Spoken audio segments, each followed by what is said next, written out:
Conan Beyond the Black River by Robert E. Howard. Chapter 1. Conan Loses His Axe. The stillness of the forest trail was so primeval that the tread of a soft-booted foot was a startling disturbance. At least it seemed so to the ears of the wayfarer, though he was moving along the path with the caution that must be practiced by any man who ventures beyond Thunder River. He was a young man of medium height, with an open countenance and a mop of tousled tawny hair unconfined by cap or helmet.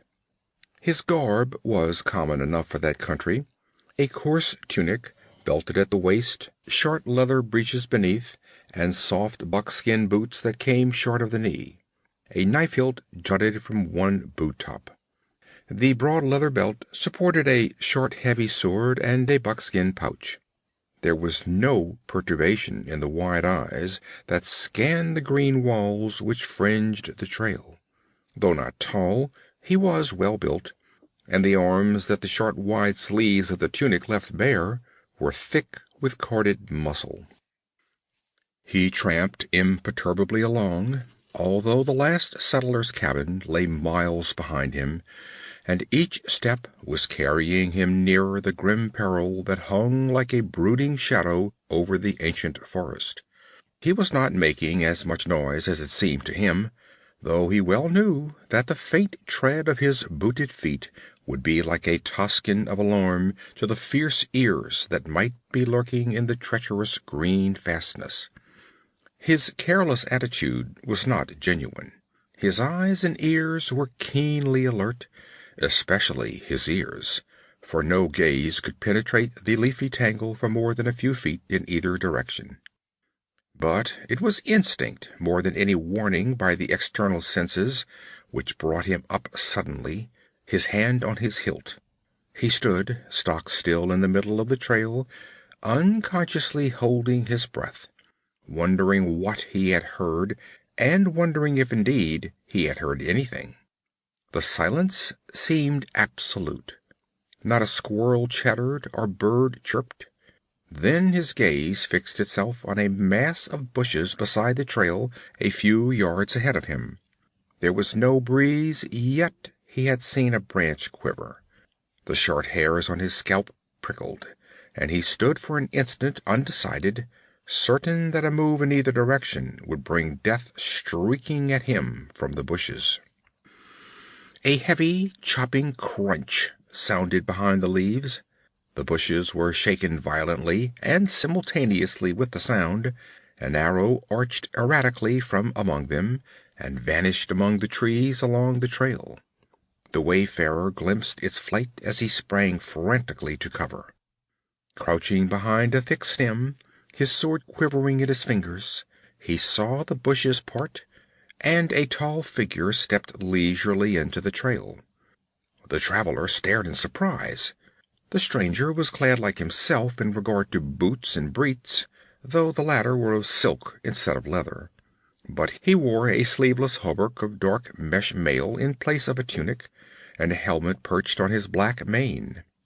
That helmet held the other's gaze, as it was without a crest, but adorned by short bull horns. No civilized hand ever forged that headpiece, nor was the face below it that of a civilized man. Dark, scarred, with smoldering blue eyes, it was a face untamed as the primordial forest which formed its background. The man held a broadsword in his right hand, and the edge was smeared with crimson. "Come on out," he called in an accent unfamiliar to the wayfarer. "All safe now. There was only one of the dogs. Come on out." The other emerged dubiously and stared at the stranger. He felt curiously helpless and futile as he gazed on the proportions of the forest man, the massive iron-clad breast, and the arm that bore the reddened sword, burned dark by the sun and ridged and corded with muscles. He moved with the dangerous ease of a panther.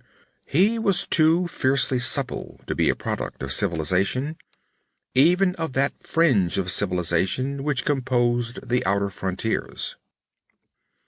Turning, he stepped back to the bushes and pulled them apart. Still not certain just what had happened, the wayfarer from the east advanced and stared down into the bushes. A man lay there, a short, dark, thickly muscled man, naked except for a loincloth, a necklace of human teeth, and a brass armlet. A short sword was thrust into the girdle of the loincloth, and one hand still gripped a heavy black bow. The man had long black hair. That was about all that the wayfarer could tell about his head, for his features were a mask of blood and brains. His skull had been split to the teeth. "A Pict, by the gods!" exclaimed the wayfarer. The burning blue eyes turned upon him. "Are you surprised?" "Why, they told me at Velitrium, and again at the settlers' cabins along the road, that these devils sometimes sneaked across the border, but I didn't expect to meet one this far in the interior." "You're only 4 miles east of Black River," the stranger informed him. "They've been shot within a mile of Velitrium. No settler between Thunder River and Fort Tuscalan is really safe. I picked up this dog's trail 3 miles south of the fort this morning, and I've been following him ever since. I came up behind him just as he was drawing an arrow on you. Another instant and there'd have been a stranger in hell, but I spoiled his aim for him." The wayfarer was staring wide-eyed at the larger man, dumbfounded by the realization that the man had actually tracked down one of the forest devils and slain him unsuspected. That implied woodsmanship of a quality undreamed, even for Conajohara. "You are one of the fort's garrison?" he asked. "I'm no soldier. I draw the pay and rations of an officer of the line, but I do my work in the woods. Volanos knows I'm of more use ranging along the river than cooped up in the fort." Casually, the slayer shoved the body deeper into the thicket with his foot, pulled the bushes together, and turned away down the trail. The other followed him.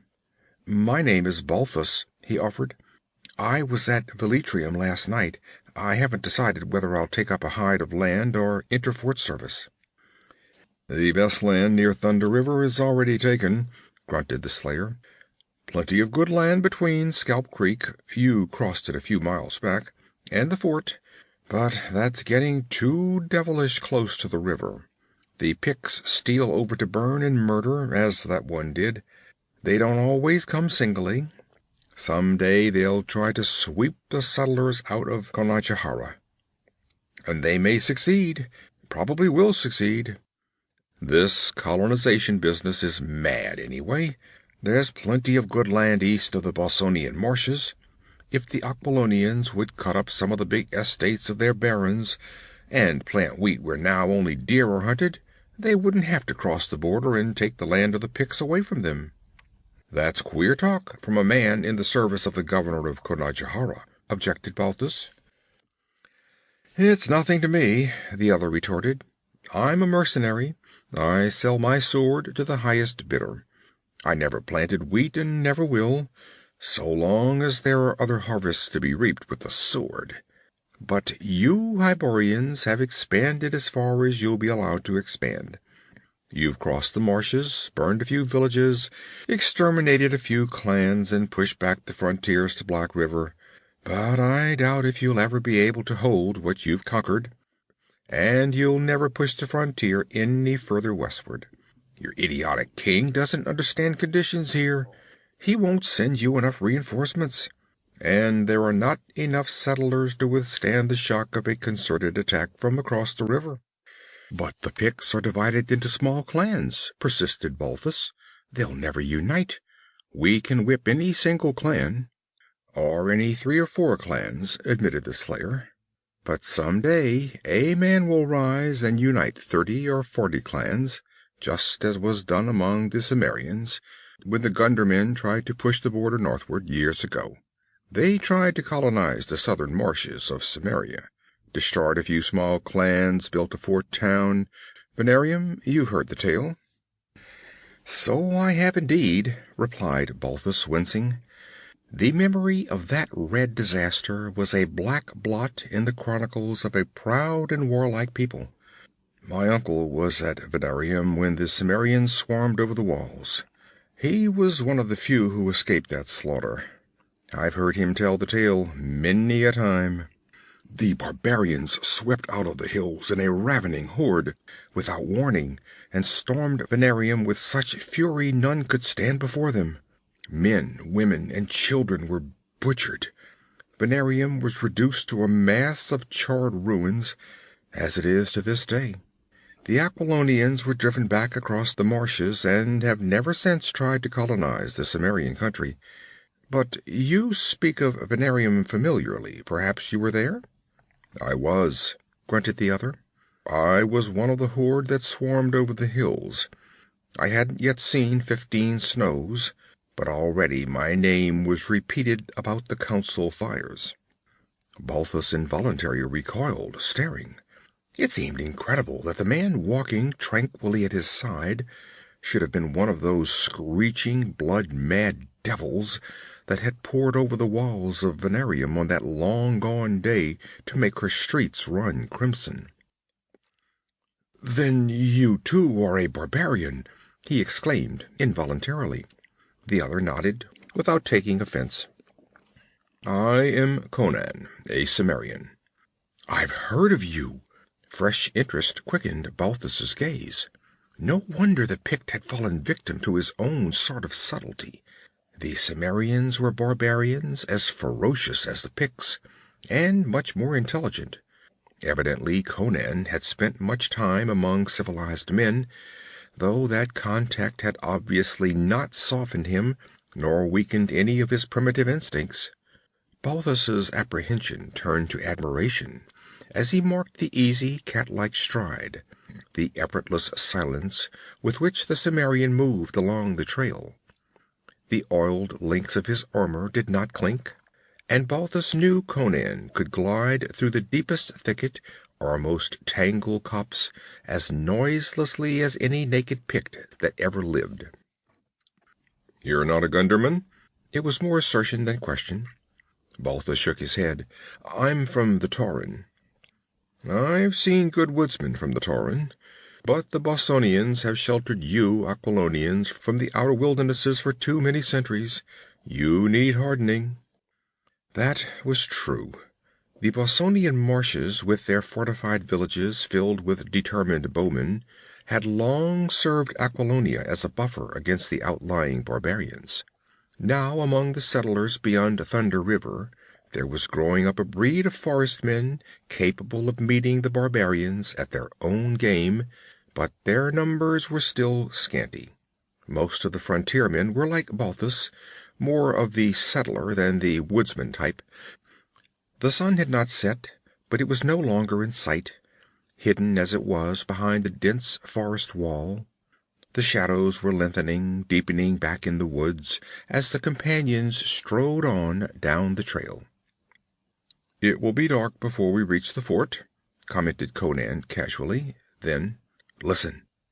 He stopped short, half crouching, sword ready, transformed into a savage figure of suspicion and menace, poised to spring and rend. Balthus had heard it too, a wild scream that broke at its highest note. It was the cry of a man in dire fear or agony. Conan was off in an instant, racing down the trail, each stride widening the distance between him and his straining companion. Balthus puffed a curse. Among the settlements of the Tauren he was accounted a good runner, but Conan was leaving him behind with maddening ease.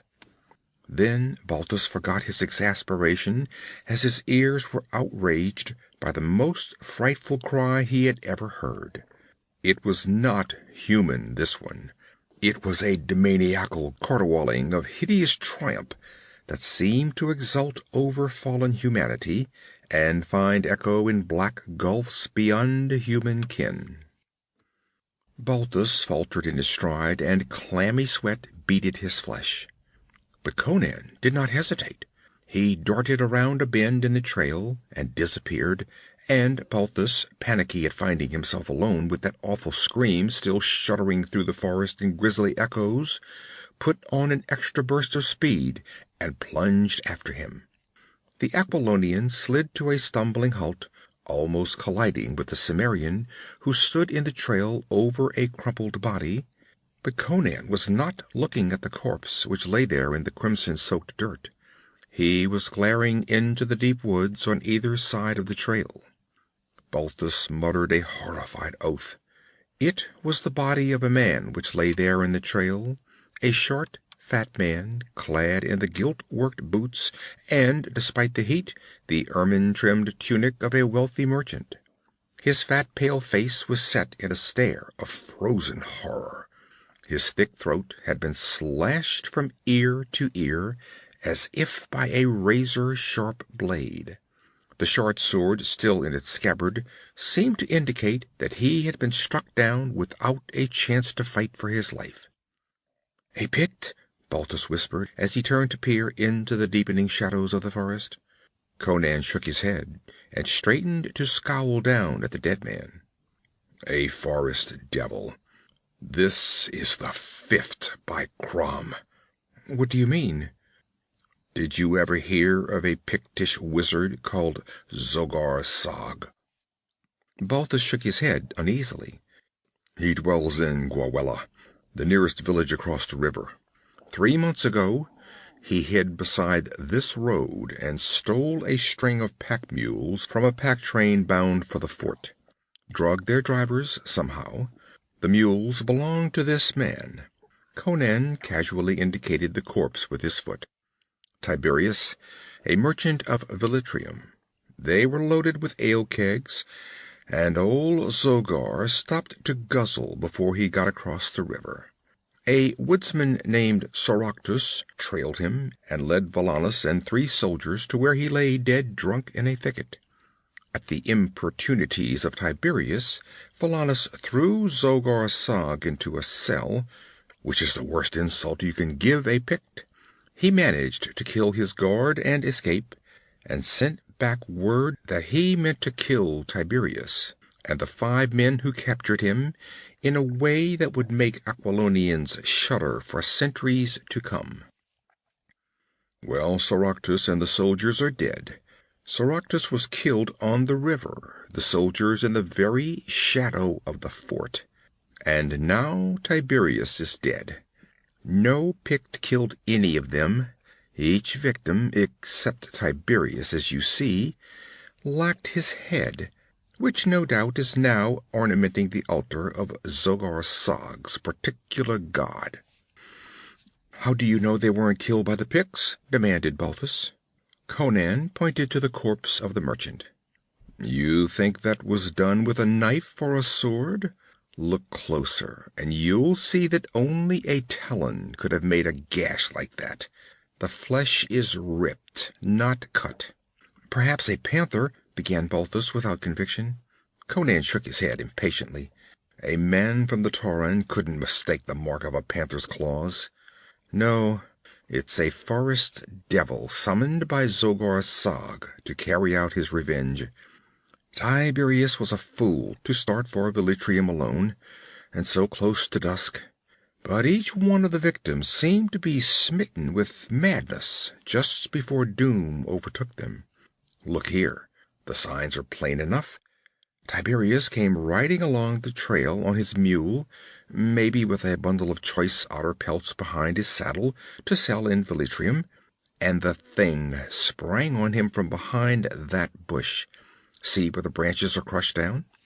Tiberius gave one scream, and then his throat was torn open, and he was selling his otter skins in hell. The mule ran away into the woods.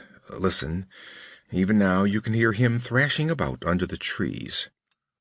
The demon didn't have time to take Tiberius's head. It took fright as we came up." "As you came up," amended Balthus. "It must not be a very terrible creature if it flees from one armed man. But how do you know it was not a Pict with some kind of a hook that rips instead of slicing? Did you see it?" "Tiberius was an armed man," grunted Conan. If Zogar Sag can bring demons to aid him, he can tell them which men to kill and which to let alone. No, I didn't see it. I only saw the bushes shake as it left the trail. But if you want further proof, look here." The slayer had stepped into the pool of blood in which the dead man sprawled.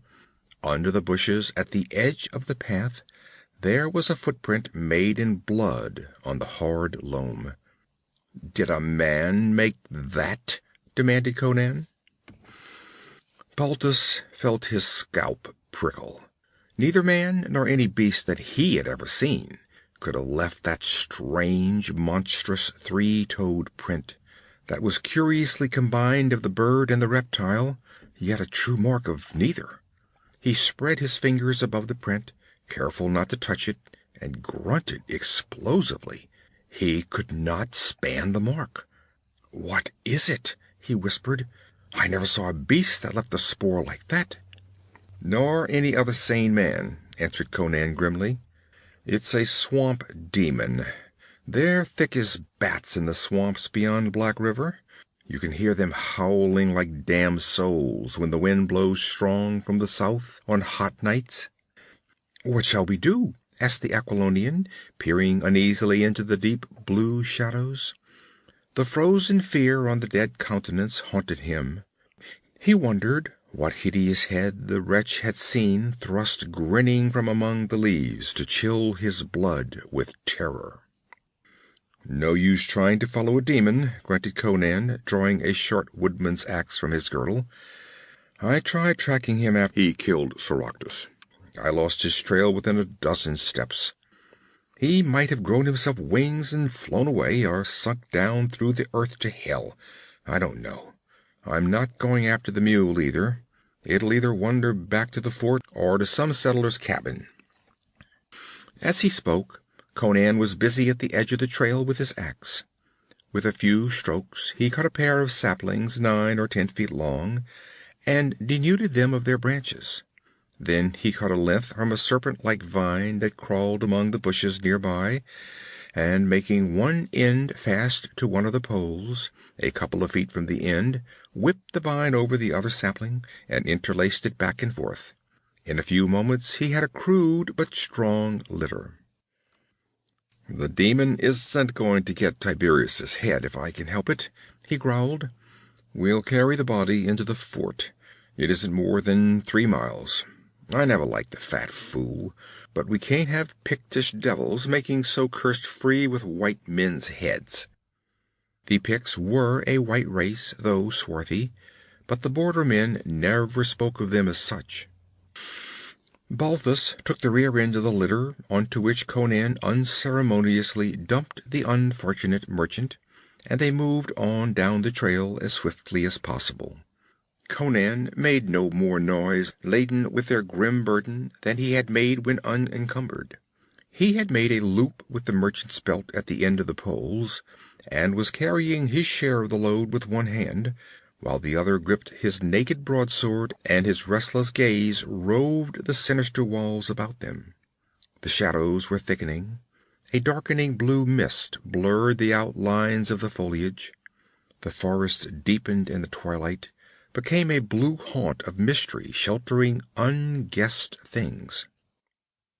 They had covered more than a mile, and the muscles in Balthus's sturdy arms were beginning to ache a little, when a cry rang shuddering from the woods whose blue shadows were deepening into purple. Conan started convulsively, and Balthus almost let go the poles. "A woman!" cried the younger man. "Great Mithra, a woman cried out then!" "A settler's wife staying in the woods," snarled Conan, setting down his end of the litter. "Looking for a cow, probably, and stay here."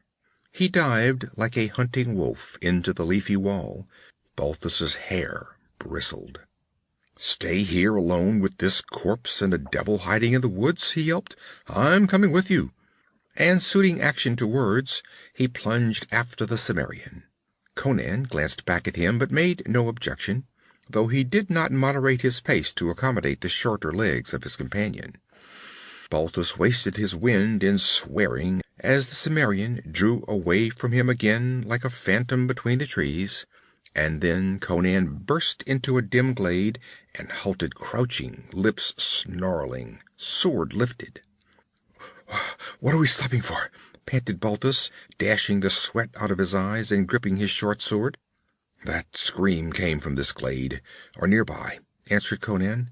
"I don't mistake the location of sounds, even in the woods. But where?" Abruptly, the sound rang out again, behind them, in the direction of the trail they had just quitted. It rose piercingly and pitifully, the cry of a woman in frantic terror, and then, shockingly, it changed to a yell of mocking laughter that might have burst from the lips of a fiend of lower hell. "What in Mithra's name?" Balthus's face was a pale blur in the gloom. With a scorching oath, Conan wheeled and dashed back the way he had come, and the Aquilonian stumbled bewilderedly after him. He blundered into the Cimmerian as the latter stopped dead, and rebounded from his brawny shoulders as though from an iron statue. Gasping from the impact, he heard Conan's breath hiss through his teeth. The Cimmerian seemed frozen in his tracks. Looking over his shoulder, Balthus felt his hair stand up stiffly. Something was moving through the deep bushes that fringed the trail.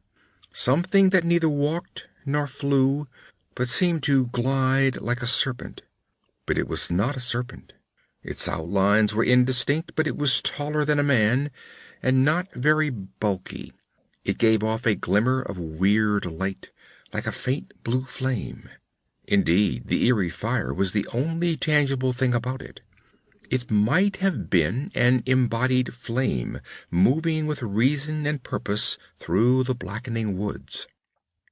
Conan snarled a savage curse and hurled his axe with ferocious will, but the thing glided on without altering its course. Indeed, it was only a few instants' fleeting glimpse they had had of it, a tall, shadowy thing of misty flame floating through the thickets. Then it was gone, and the forest crouched in breathless stillness.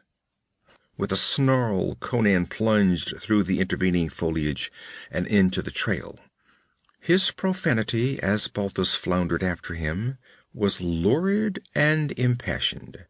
The Cimmerian was standing over the litter on which lay the body of Tiberius, and that body no longer possessed a head. "Tricked us with its damnable caterwauling," raved Conan, swinging his great sword about his head in his wrath. "I might have known. I might have guessed the trick. Now there will be 5 heads to decorate Zogar's altar. But what thing is that can cry like a woman and laugh like a devil, and shines like witch-fire as it glides through the trees?" gasped Balthus, mopping the sweat from his pale face. "A swamp devil," responded Conan morosely. "Grab those poles. We'll take in the body anyway. At least our load's a bit lighter." With which grim philosophy he gripped the leathery loop and stalked down the trail.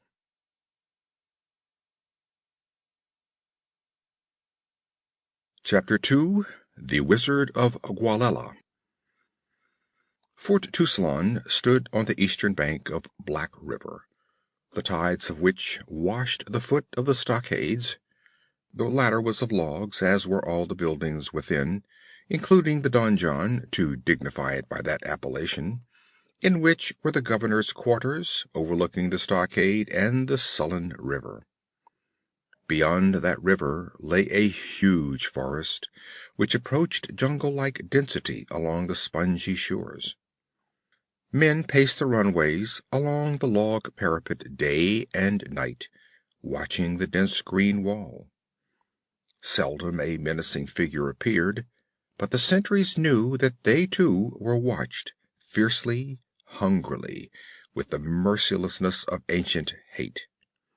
The forest beyond the river might seem desolate and vacant of life to the ignorant eye, but life teemed there, not alone of bird and beast and reptile, but also of men, the fiercest of all the hunting beasts. There at the fort, civilization ended. Fort Tussalon was the last outpost of a civilized world. It represented the westernmost thrust of the dominant Hyborian races. Beyond the river, the primitive still reigned in shadowy forests, bush-thatched huts where hung the grinning skulls of men, and mud-walled enclosures where fires flickered and drums rumbled and spears were whetted in the hands of dark, silent men with tangled black hair and the eyes of serpents. Those eyes often glared through the bushes at the fort across the river. Once dark-skinned men had built their huts where that fort stood. Yes, and their huts had risen where now stood the fields and log cabins of fair-haired settlers, back beyond Velitrium, that raw, turbulent frontier town on the banks of Thunder River, to the shores of that other river that bounds the Bossonian marches. Traders had come, and priests of Mithra, who walked with bare feet and empty hands, and died horribly, most of them. But soldiers had followed, and men with axes in their hands, and women and children in ox-drawn wains. Back to Thunder River, and still back, beyond Black River, the aborigines had been pushed, with slaughter and massacre. But the dark-skinned people did not forget that once Konanjahara had been theirs. The guard inside the eastern gate bawled a challenge. Through a barred aperture torchlight flickered, glinting on a steel headpiece and suspicious eyes beneath it. "Open the gate," snorted Conan. "You see its eye, don't you?" Military discipline put his teeth on edge. The gate swung inward, and Conan and his companion passed through. Balthus noted that the gate was flanked by a tower on each side, the summits of which rose above the stockade. He saw loopholes for arrows. The guardsmen grunted as they saw the burden borne between the men. Their pikes jangled against each other as they thrust shut the gate, chin on shoulder, and Conan asked testily, "Have you never seen a headless body before?" The face of the soldiers were pallid in the torchlight. "That's Tiberius," blurted one. "I recognize that fur-trimmed tunic. Valerius here owes me 5 lunas. I told him Tiberius had heard the loon call when he rode through the gate on his mule, with his glassy stare. I wagered he'd come back without his head." Conan grunted enigmatically, motioned Balthus to ease the litter to the ground, and then strode off toward the governor's quarters, with the Aquilonian at his heels. The tousle-headed youth stared about him eagerly and curiously, noting the rows of barracks along the walls, the stables, the tiny merchants' stalls, the towering blockhouse, and the other buildings, with the open square in the middle where the soldiers drilled, and where now fires danced and men off duty lounged. These were now hurrying to join the morbid crowd gathered around the litter at the gate.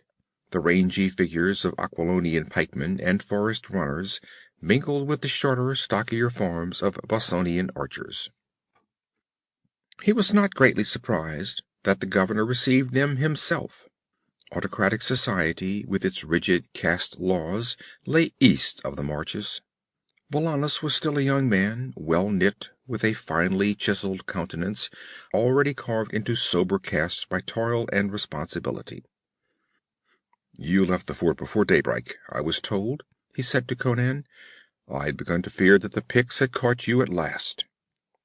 "When they smoke my head, the whole river will know it," grunted Conan. "They'll hear Pictish women wailing their dead as far as Velitrium. I was on a lone scout. I couldn't sleep. I kept hearing drums talking across the river."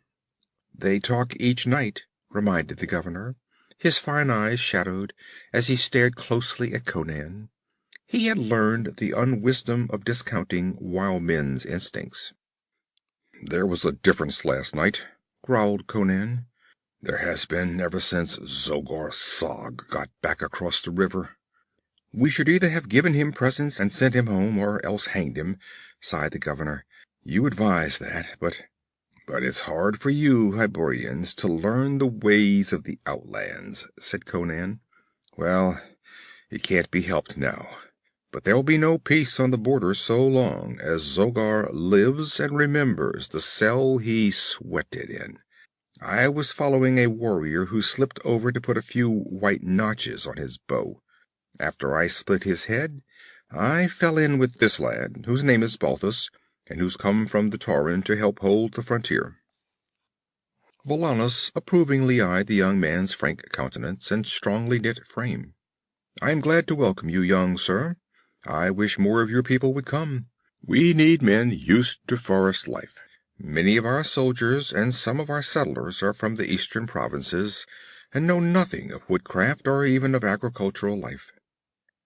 "Not many of that breed this side of Velitrium," grunted Conan. "That town's full of them, though. But listen, Valanius. We found Tiberius dead on the trail." And in a few words he related the grisly affair. Valannus paled. "I did not know he had left the fort. He must have been mad." "He was," answered Conan. "Like the other four, each one, when his time came, went mad and rushed into the woods to meet his death like a hare running down the throat of a python. Something called to them from the deeps of the forest. Something the men call a loon, for lack of a better name, but only the doomed ones could hear it. Zogar Sag has made a magic that Aquilonian civilization can't overcome." To this thrust Valannus made no reply. He wiped his brow with a shaky hand. "Do the soldiers know of this?" "We left the body by the eastern gate." "You should have concealed the fact, hidden the corpse somewhere in the woods. The soldiers are nervous enough already." "They'd have found it out some way.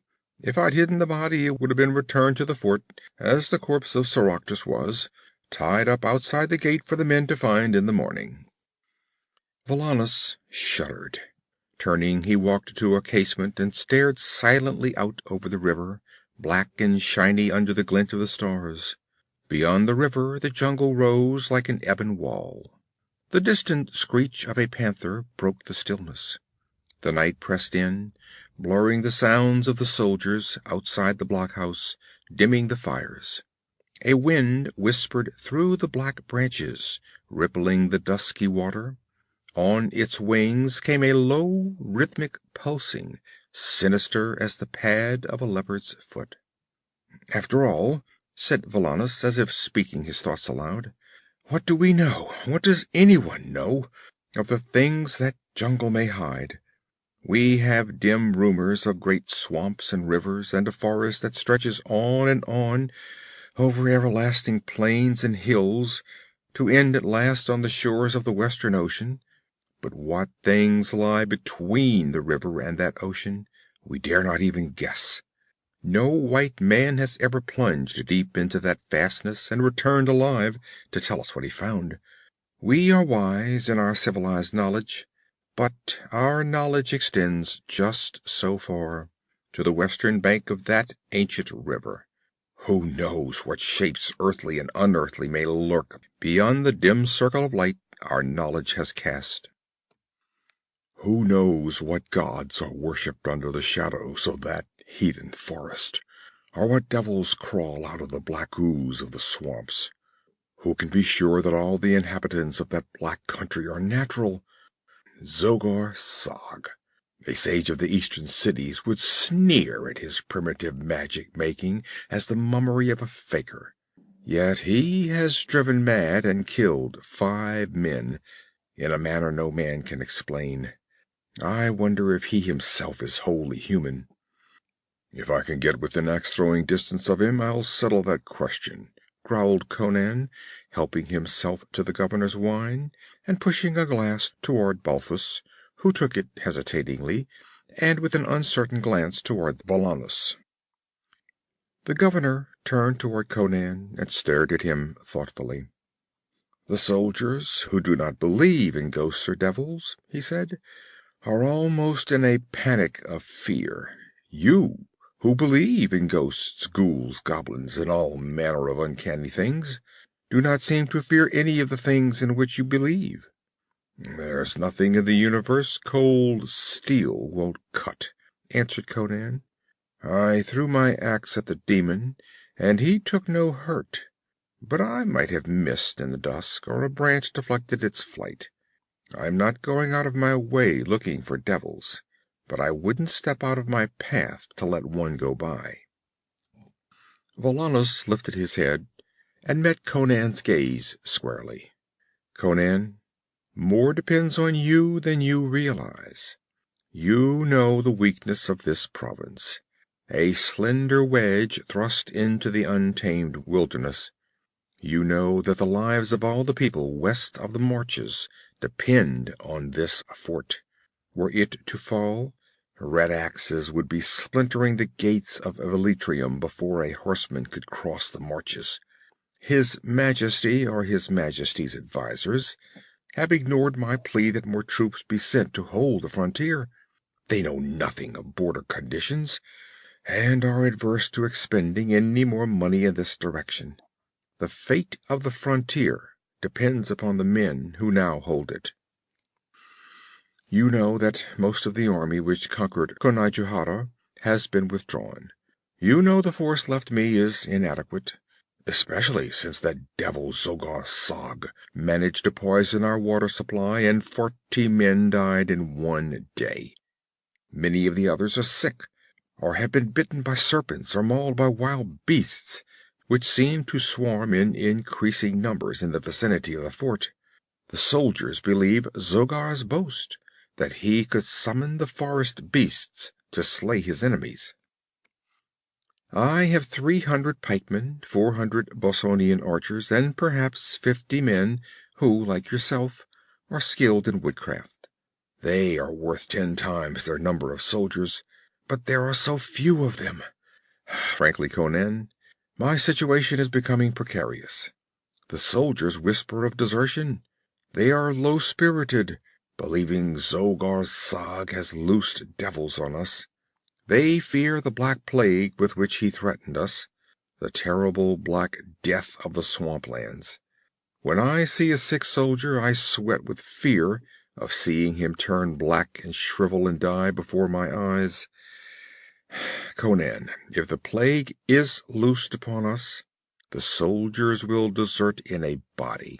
The border will be left unguarded, and nothing will check the sweep of the dark-skinned hordes to the very gates of Velitrium, maybe beyond. If we cannot hold the fort, how can they hold the town? Conan, Zogar Sag must die if we are to hold Conajohara.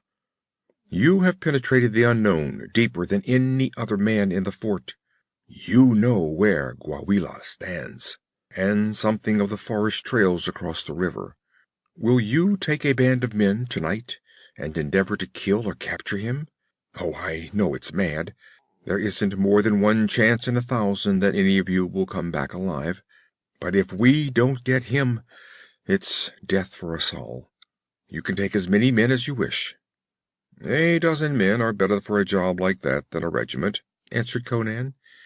500 men couldn't fight their way to Gwawela and back, but 12 might slip in and out again. Let me pick my men. I don't want any soldiers.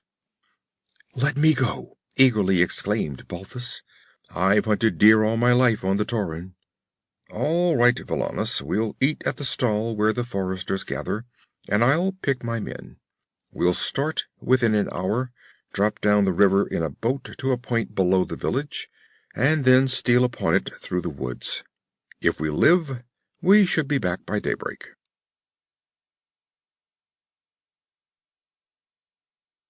Chapter 3. The Crawlers in the Dark. The river was a vague trace between walls of ebony.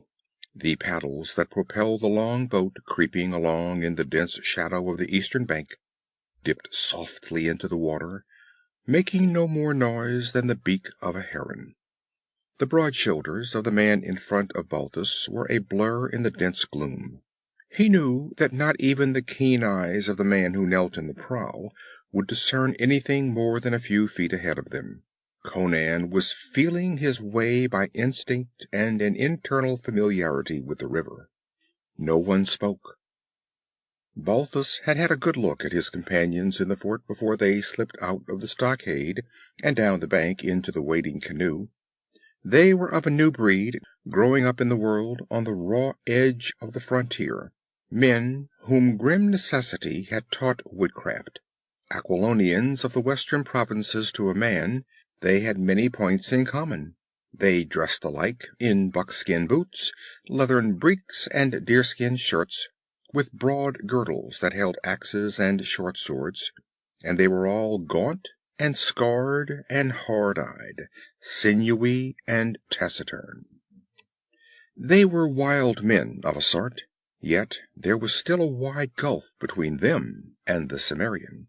They were sons of civilization, reverted to a semi-barbarism. He was a barbarian of 1,000 generations of barbarians. They had acquired stealth and craft, but he had been born to these things. He excelled them even in lithe economy of motion. They were wolves, but he was a tiger. Balthus admired them and their leader, and felt a pulse of pride that he was admitted into their company. He was proud that his paddle made no more noise than did theirs. In that respect, at least, he was their equal, though woodcraft learned in hunts on the Turan could never equal that ground into the souls of men on the savage border. Below the fort the river made a wide bend. The lights of the outpost were quickly lost, but the canoe held on its way for nearly a mile, avoiding snags and floating logs with almost uncanny precision. Then a low grunt from their leader, and they swung its head about and glided toward the opposite shore. Emerging from the black shadows of the brush that fringed the bank and coming into the open of the midstream created a peculiar illusion of rash exposure. But the stars gave little light, and Balthus knew that unless one were watching for it, it would be all but impossible for the keenest eye to make out the shadowy shape of the canoe crossing the river.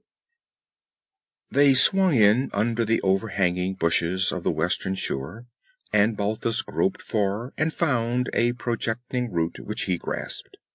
No word was spoken. All instructions had been given before the scouting party left the fort. As silently as a great panther, Conan slid over the side and vanished in the bushes. Equally noiseless, 9 men followed him. To Balthus, grasping the root with his paddle across his knee, it seemed incredible that 10 men should thus fade into the tangled forest without a sound. He settled himself to wait. No word passed between him and the other man who had been left with him. Somewhere a mile or so to the northeast, Zogar Sag's village stood girdled with thick woods. Balthus understood his orders. He and his companion were to wait for the return of the raiding party. If Conan and his men had not returned by the first tinge of dawn, they were to race back up the river to the fort and report that the forest had again taken its immemorial toll of the invading race. The silence was oppressive.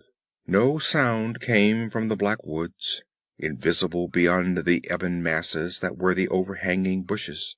Balthus no longer heard the drums. They had been silent for hours. He kept blinking, unconsciously trying to see through the deep gloom. The dank night smells of the river and the damp forest oppressed him. Somewhere nearby there was a sound as if a big fish had flopped and splashed the water. Balthus thought it must have leaped so close to the canoe that it had struck the side, for a slight quiver vibrated the craft. The boat's stern began to swing slightly away from the shore.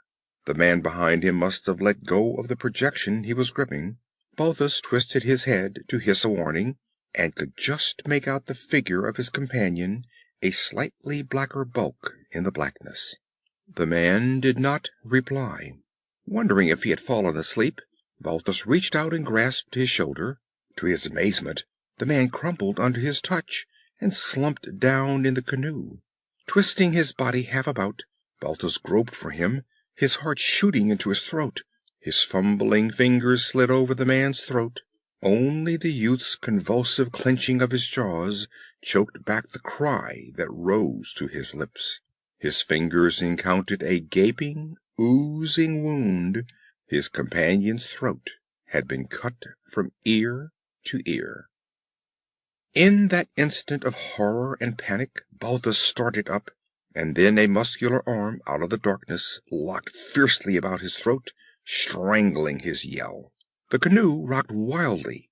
Balthus's knife was in his hand, though he did not remember jerking it out of his boot, and he stabbed fiercely and blindly.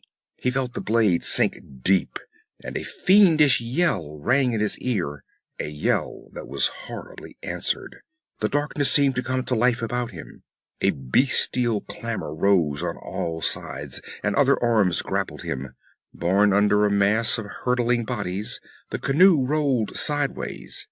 But before he went under with it, something cracked against Balthus's head, and the night was briefly illuminated by a blinding burst of fire, before it gave way to a blackness where not even stars shone.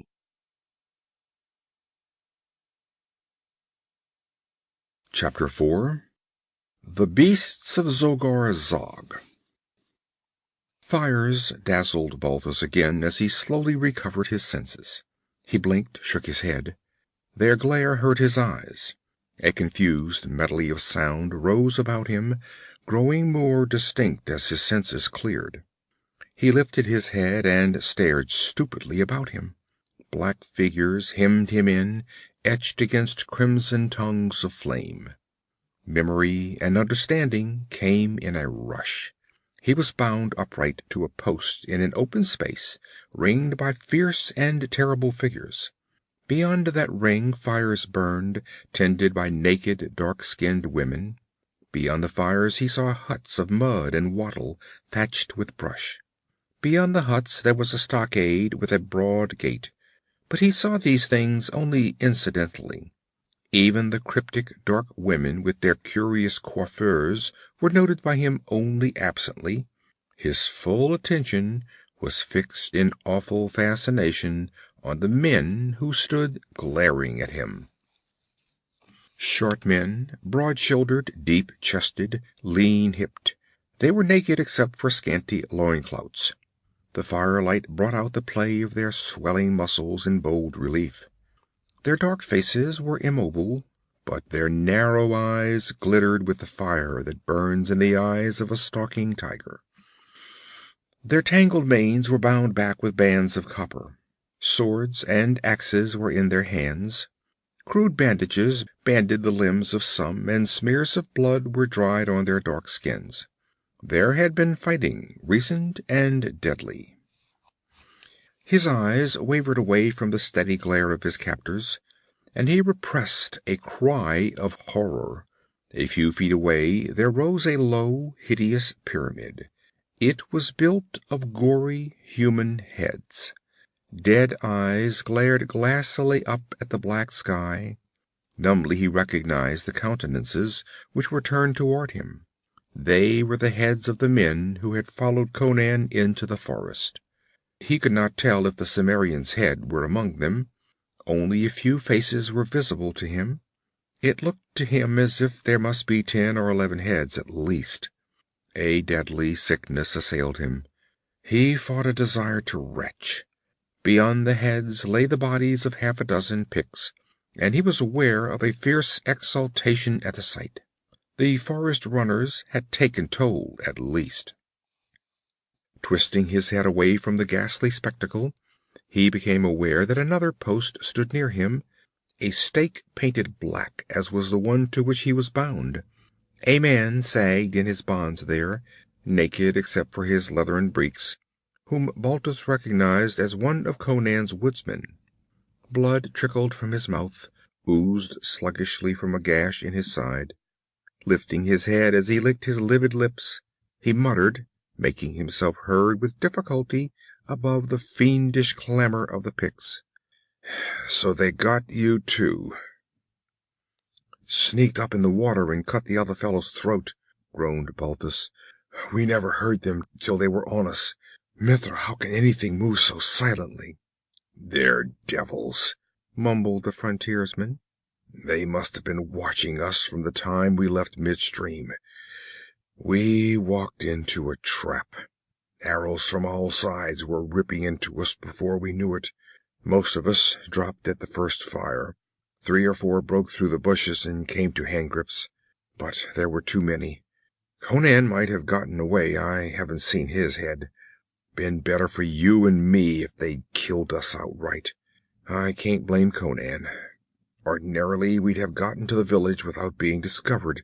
They don't keep spies on the riverbank as far down as we landed. We must have stumbled into a big party coming up the river from the south. Some devilment is up. Too many Picts here. These aren't all Gwaweli. Men from the western tribes here, and from up and down the river." Balthus stared at the ferocious shapes. Little as he knew of Pictish ways, he was aware that the number of men clustered about them was out of proportion to the size of the village. There were not enough huts to have accommodated them all. Then he noticed that there was a difference in the barbaric tribal designs painted on their faces and breasts. "Some kind of devilment," muttered the forest runner. "They might have gathered here to watch Zogar's magic making. He'll make some rare magic with our carcasses. Well, a border man doesn't expect to die in bed. But I wish we'd gone out along with the rest." The wolfish howling of the Picts rose in volume and exultation, and from a movement in their ranks, an eager surging and crowding, Balthus deduced that someone of importance was coming. Twisting his head about, he saw that the stakes were set before a long building, larger than the other huts, decorated by human skulls dangling from the eaves. Through the door of that structure now danced a fantastic figure. "Zogar!"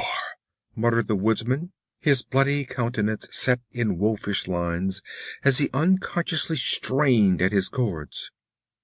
Balthus saw a lean figure of middle height, almost hidden in ostrich plumes set on a harness of leather and copper. From amid the plumes peered a hideous and malevolent face. The plumes puzzled Balthus. He knew their source lay half the width of a world to the south. They fluttered and rustled evilly as the shaman leaped and cavorted. With fantastic bounds and prancings, he entered the ring and whirled before his bound and silent captives. With another man, it would have seemed ridiculous, a foolish savage prancing meaninglessly in a whirl of feathers.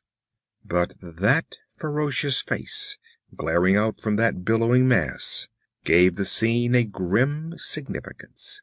No man with a face like that could seem ridiculous or like anything except the devil he was. Suddenly he froze to statuesque stillness. The plumes rippled once and sank about him. The howling warriors fell silent. Zogar Sag stood erect and motionless, and he seemed to increase in height, to grow and expand. Balthus experienced the illusion that the Pict was towering above him, staring contemptuously down from a great height, though he knew the shaman was not as tall as himself. He shook off the illusion with difficulty. The shaman was talking now, a harsh, guttural intonation that yet carried the hiss of a cobra. He thrust his head on his long neck toward the wounded man on the stake. His eyes shone red as blood in the firelight. The frontiersman spat full in his face. With a fiendish howl, Zogar bounded convulsively into the air, and the warriors gave tongue to a yell that shuddered up to the stars. They rushed toward the man on the stake, but the shaman beat them back. A snarled command sent men running to the gate. They hurled it open, turned, and raced back to the circle. The ring of men split, divided with desperate haste to right and left. Balthus saw the women and naked children scurrying to the huts. They peeked out of doors and windows.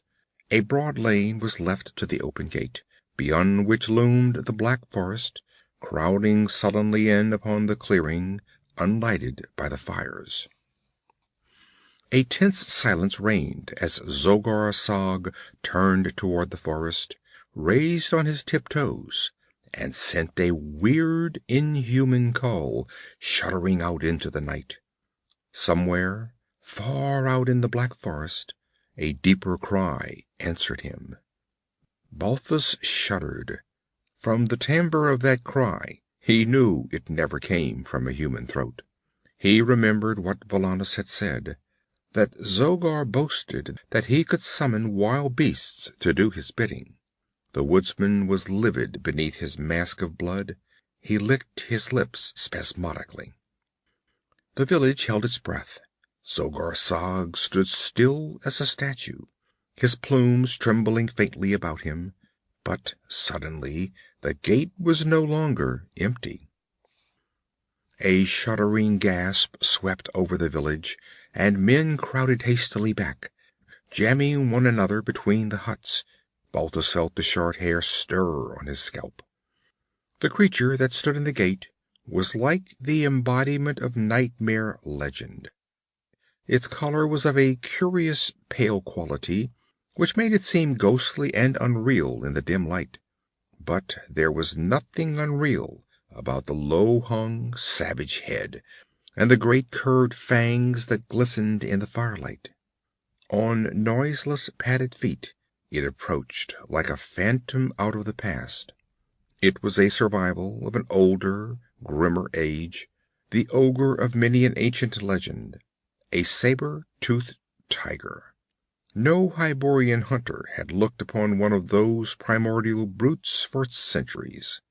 Immemorial myths lent the creatures a supernatural quality, induced by their ghostly color and their fiendish ferocity.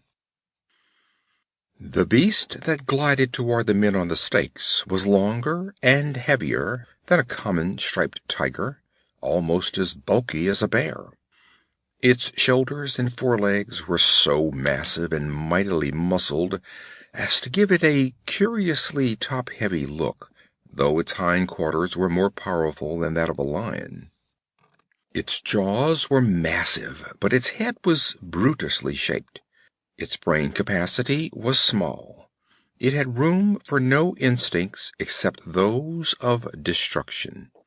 It was a freak of carnivorous development, evolution run amok in a horror of fangs and talons. This was the monstrosity Zogar Sag had summoned out of the forest. Balthus no longer doubted the actuality of the shaman's magic. Only the black arts could establish a dominion over that tiny-brained, mighty-thewed monster. Like a whisper at the back of his consciousness rose the vague memory of the name of an ancient god of darkness and primordial fear, to whom once both men and beasts bowed, and whose children, men whispered, still lurked in dark corners of the world. New horror tinged the glare he fixed on Zogar Sag. The monster moved past the heap of bodies and the pile of gory heads without appearing to notice them. He was no scavenger. He hunted only the living, in a life dedicated solely to slaughter. An awful hunger burned greedily in the wide, unwinking eyes. The hunger not alone of belly emptiness, but the lust of death-dealing. His gaping jaws slavered. The shaman stepped back. His hand waved toward the woodsman. The great cat sank into a crouch, and Balthus numbly remembered tales of its appalling ferocity, of how it could spring upon an elephant and drive its sword-like fangs so deeply into the titan's skull that they could never be withdrawn, but would keep it nailed to its victim to die of starvation. The shaman cried out shrilly, and with an ear-shattering roar, the monster sprang.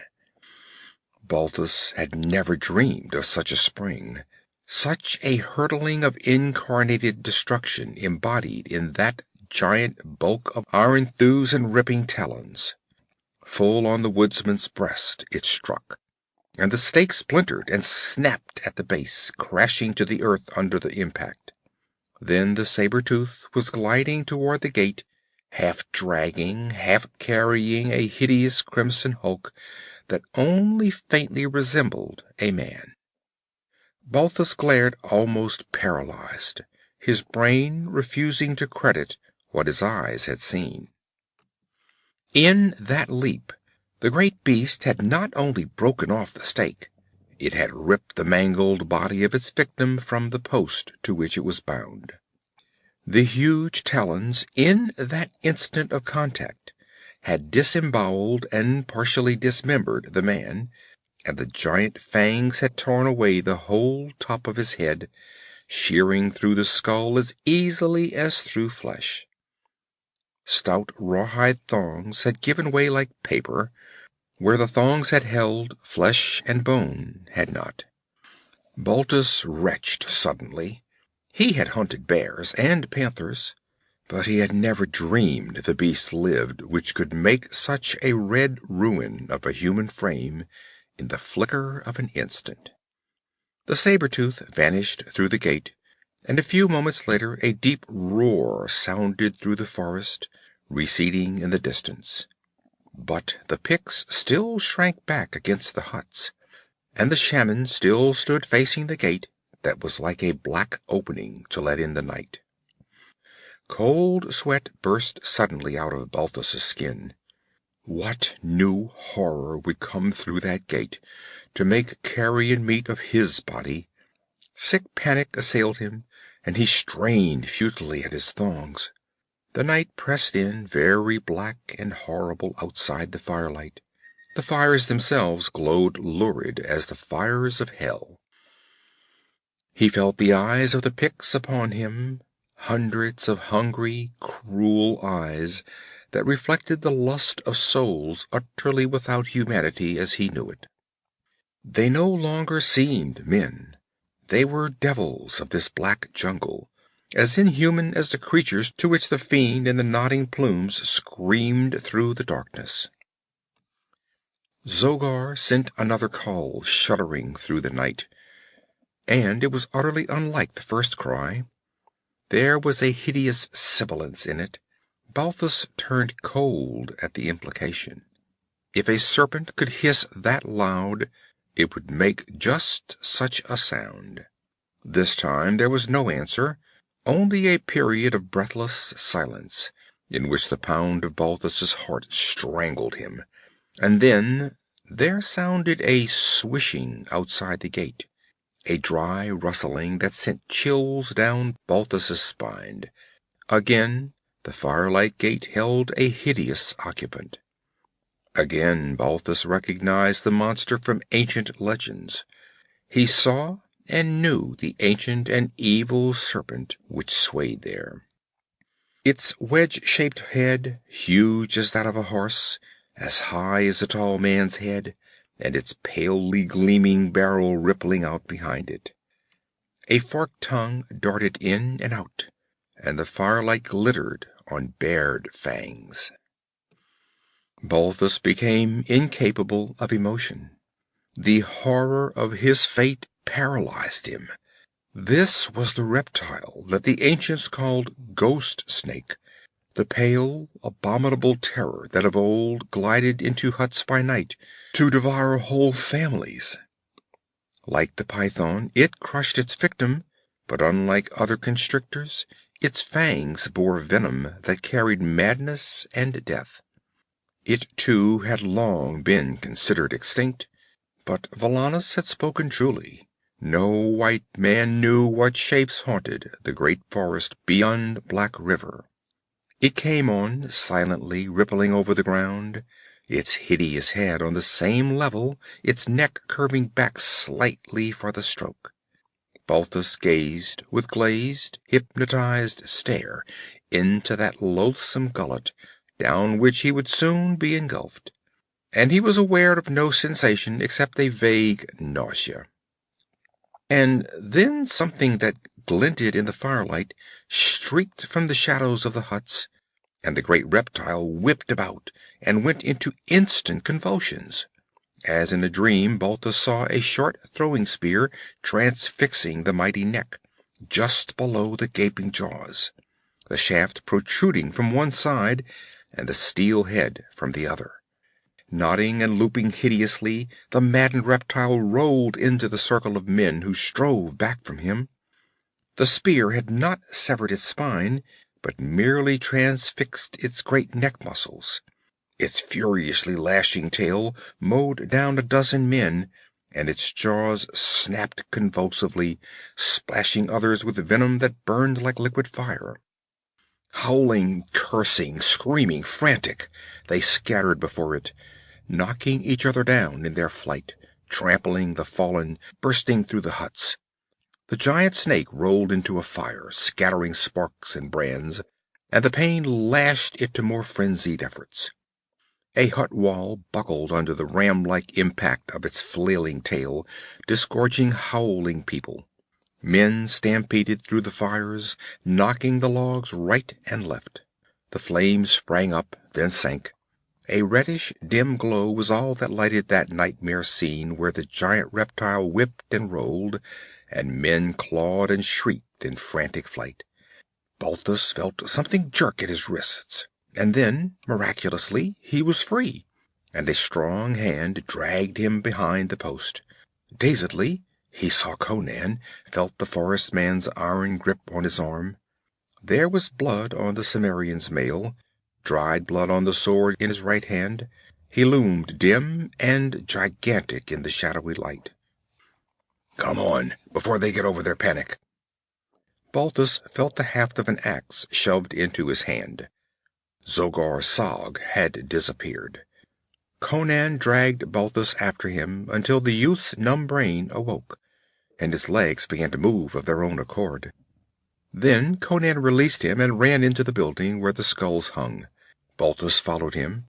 He got a glimpse of a grim stone altar, faintly lighted by the glow outside. 5 human heads grinned on that altar, and there was a grisly familiarity about the features of the freshest. It was the head of the merchant Tiberius. Behind the altar was an idol, dim, indistinct, bestial, yet vaguely manlike in outline. Then fresh horror choked Balthus, as the shape heaved up suddenly with a rattle of chains, lifting long misshapen arms in the gloom. Conan's sword flailed down, crunching through flesh and bone, and then the Cimmerian was dragging Balthus around the altar, past a huddled, shaggy bulk on the floor, to a door at the back of the long hut. Through this they burst, out into the enclosure again, but a few yards beyond them loomed the stockade. It was dark behind the altar hut. The mad stampede of the Picts had not carried them in that direction.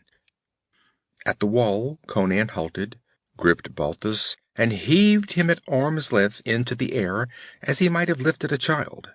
Balthus grasped the points of the upright logs set in the sun-dried mud and scrambled up on them, ignoring the havoc done his skin. He lowered a hand to the Cimmerian when, around a corner of the altar hut, sprang a fleeing Pict.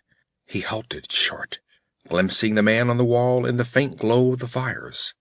Conan hurled his axe with deadly aim, but the warrior's mouth was already open for a yell of warning, and it rang loud above the din, cut short as he dropped with a shattered skull. Blinding terror had not submerged all ingrained instincts. As that wild yell rose above the clamor, there was an instant's lull, and then 100 throats bayed ferocious answer, and warriors came leaping to repel the attack presaged by the warning. Conan leaped high, caught not Balthus's hand, but his arm near the shoulder, and swung himself up. Balthus set his teeth against the strain, and then the Cimmerian was on the wall beside him, and the fugitives dropped down on the other side.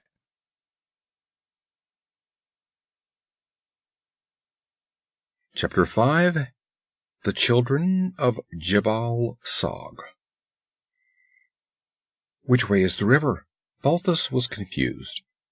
"We don't dare try for the river now," grunted Conan. "The woods between the village and the river are swarming with warriors. Come on. We'll head in the last direction they'll expect us to go, west." Looking back as they entered the thick growth, Balthus beheld the wall dotted with black heads as the savages peered over. The Picts were bewildered. They had not gained the wall in time to see the fugitives take cover. They had rushed to the wall expecting to repel an attack in force. They had seen the body of the dead warrior, but no enemy was in sight. Balthus realized that they did not yet know their prisoner had escaped. From other sounds he believed that the warriors, directed by the shrill voice of Zogar Sag, were destroying the wounded serpent with arrows. The monster was out of the shaman's control. A moment later the quality of the yells was altered. Screeches of rage rose in the night. Conan laughed grimly. He was leading Balthus along a narrow trail that ran west under the black branches, stepping as swiftly and surely as if he trod a well-lighted thoroughfare. Balthus stumbled after him, guiding himself by feeling the dense wall on either hand. "They'll be after us now. Zogar's discovered you're gone, and he knows my head wasn't in the pile before the altar hut. The dog! If I'd had another spear, I'd have thrown it through him before I struck the snake. Keep to the trail. They can't track us by torchlight, and there are scores of paths leading from the village. They'll follow those leading to the river first, throw a cordon of warriors for miles along the bank, expecting us to try to break through. We won't take to the woods until we have to. We can make better time on this trail. Now buckle down to it and run as you never ran before." "They got over their panic cursed quick," panted Balthus, complying with a fresh burst of speed. "They're not afraid of anything very long," grunted Conan. For a space nothing was said between them. The fugitives devoted all their attention to covering distance. They were plunging deeper and deeper into the wilderness, and getting further away from civilization at every step. But Balthus did not question Conan's wisdom. The Cimmerian presently took time to grunt. "When we're far enough away from the village, we'll swing back to the river in a big circle. No other village within miles of Gwawela. All the Picts are gathered in that vicinity. We'll circle wide around them. They can't track us until daylight.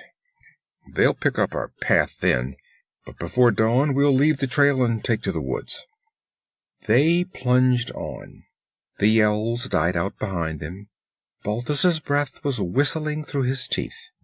He felt a pain in his side, and running became torture. He blundered against bushes on each side of the trail. Conan pulled up suddenly, turned, and stared back down the dim path. Somewhere the moon was rising, a dim white glow amid a tangle of branches. "Shall we take to the woods?" panted Balthus. "Give me your axe," murmured Conan softly. "Something is close behind us." "Then we'd better leave the trail," exclaimed Balthus. Conan shook his head and drew his companion into a dense thicket. The moon rose higher, making a dim light in the path. "We can't fight the whole tribe," whispered Balthus. "No human being could have found our trail so quickly, or followed us so swiftly," muttered Conan. "Keep silent." There followed a tense silence in which Balthus felt that his heart could be heard pounding for miles away. Then, abruptly, without a sound to announce its coming, a savage head appeared in the dim path. Balthus's heart jumped into his throat.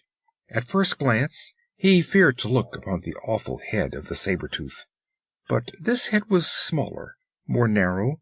It was a leopard which stood there, snarling silently and glaring down the trail. What wind there was blowing toward the hiding men, concealing their scent.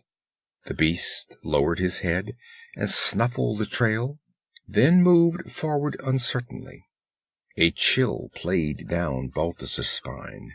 The brute was undoubtedly trailing them. And it was suspicious.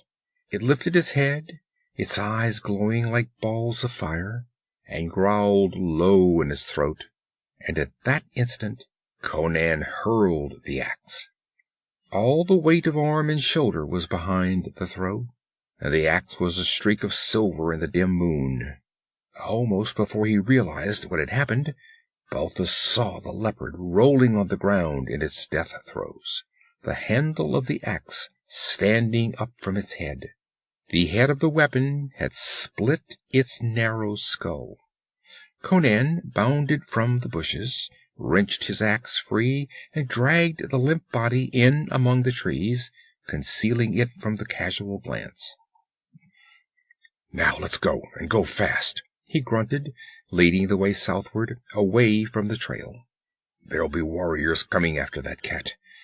As soon as he got his wits back, Zogar sent him after us.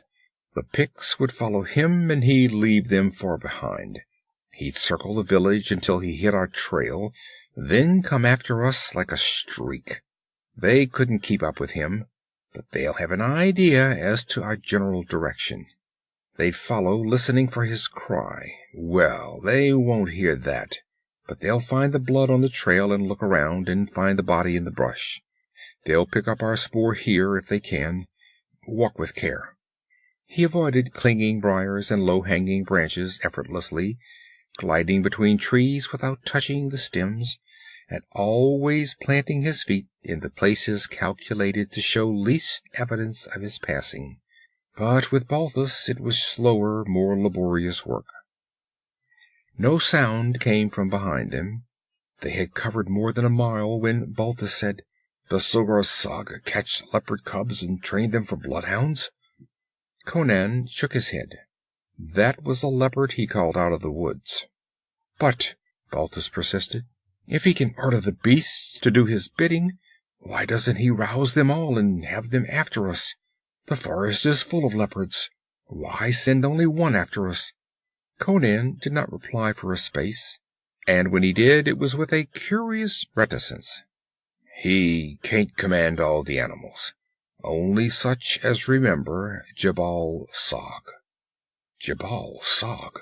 Balthus repeated the ancient name hesitantly. He had never heard it spoken more than 3 or 4 times in his whole life. Once all living creatures worshipped him. That was long ago, when beasts and men spoke one language. Men have forgotten him. Even the beasts forget. Only a few remember.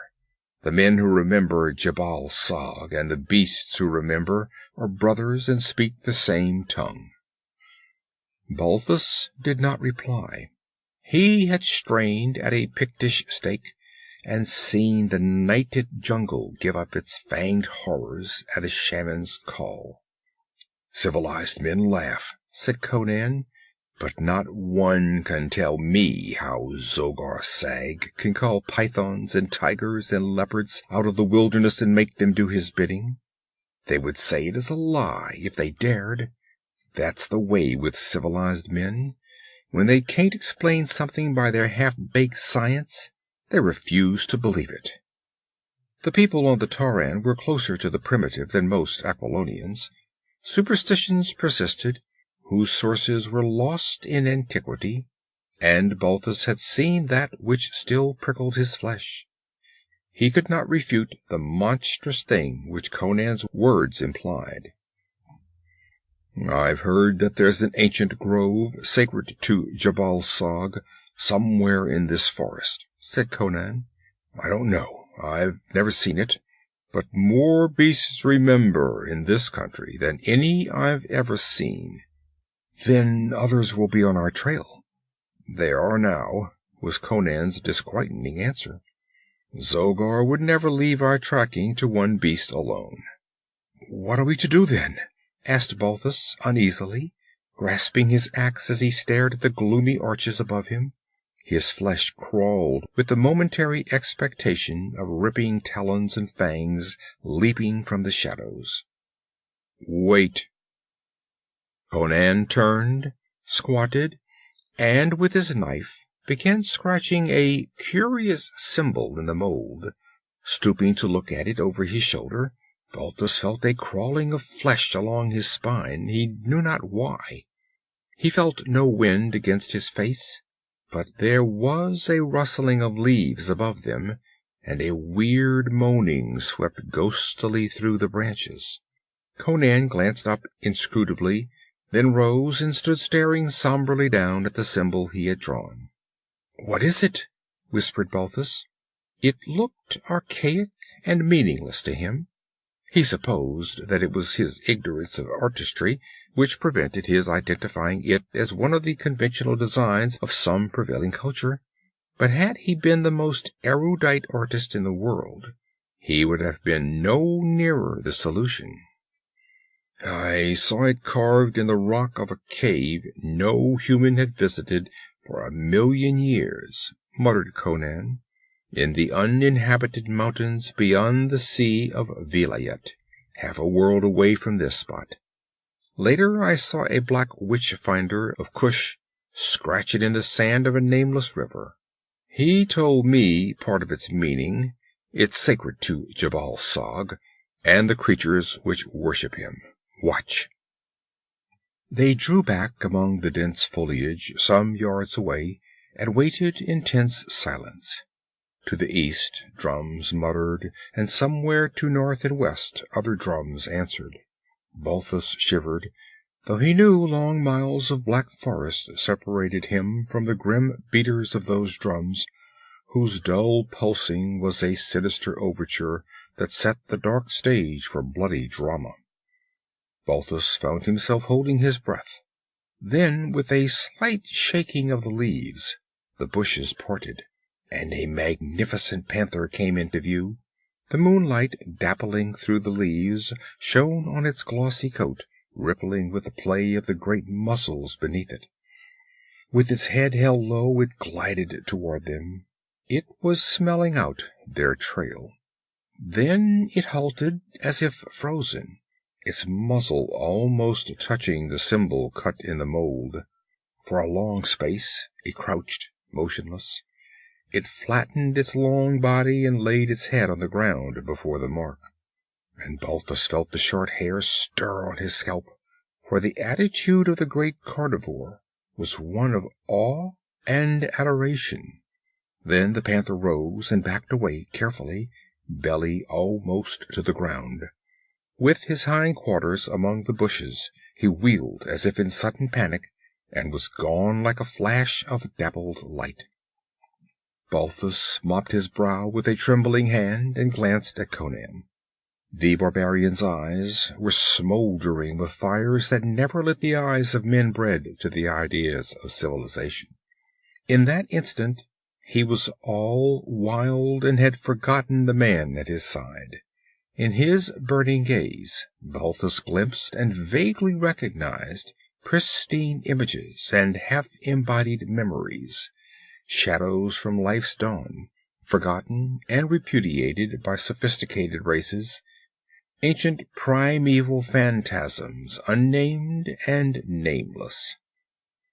Then the deeper fires were masked, and Conan was silently leading the way deeper into the forest. "We've no more to fear from the beasts," he said after a while, "but we've left a sign for men to read. They won't follow our trail very easily, and until they find that symbol, they won't know for sure we've turned south. Even then, it won't be easy to smell us out without the beasts to aid them. But the woods south of the trail will be full of warriors looking for us. If we keep moving after daylight, we'll be sure to run into some of them. As soon as we can find a good place, we'll hide and wait until another night to swing back and make the river. We've got to warn Valanos, but it won't help him any if we get ourselves killed." "Warn Valanos? Hell, the woods along the river are swarming with Picts. That's why they got us. Zogar's brewing war magic, no mere raid this time. He's done something no Pict has done in my memory. United as many as 15 or 16 clans. His magic did it. They'll follow a wizard farther than they will a war chief. You saw the mob in the village, and there were hundreds hiding along the river bank that you didn't see. More coming from the farther villages, He'll have at least 3,000 fighting men. I lay in the bushes and heard their talk as they went past. They mean to attack the fort. When, I don't know, but Zogar doesn't dare delay long. He's gathered them and whipped them into a frenzy.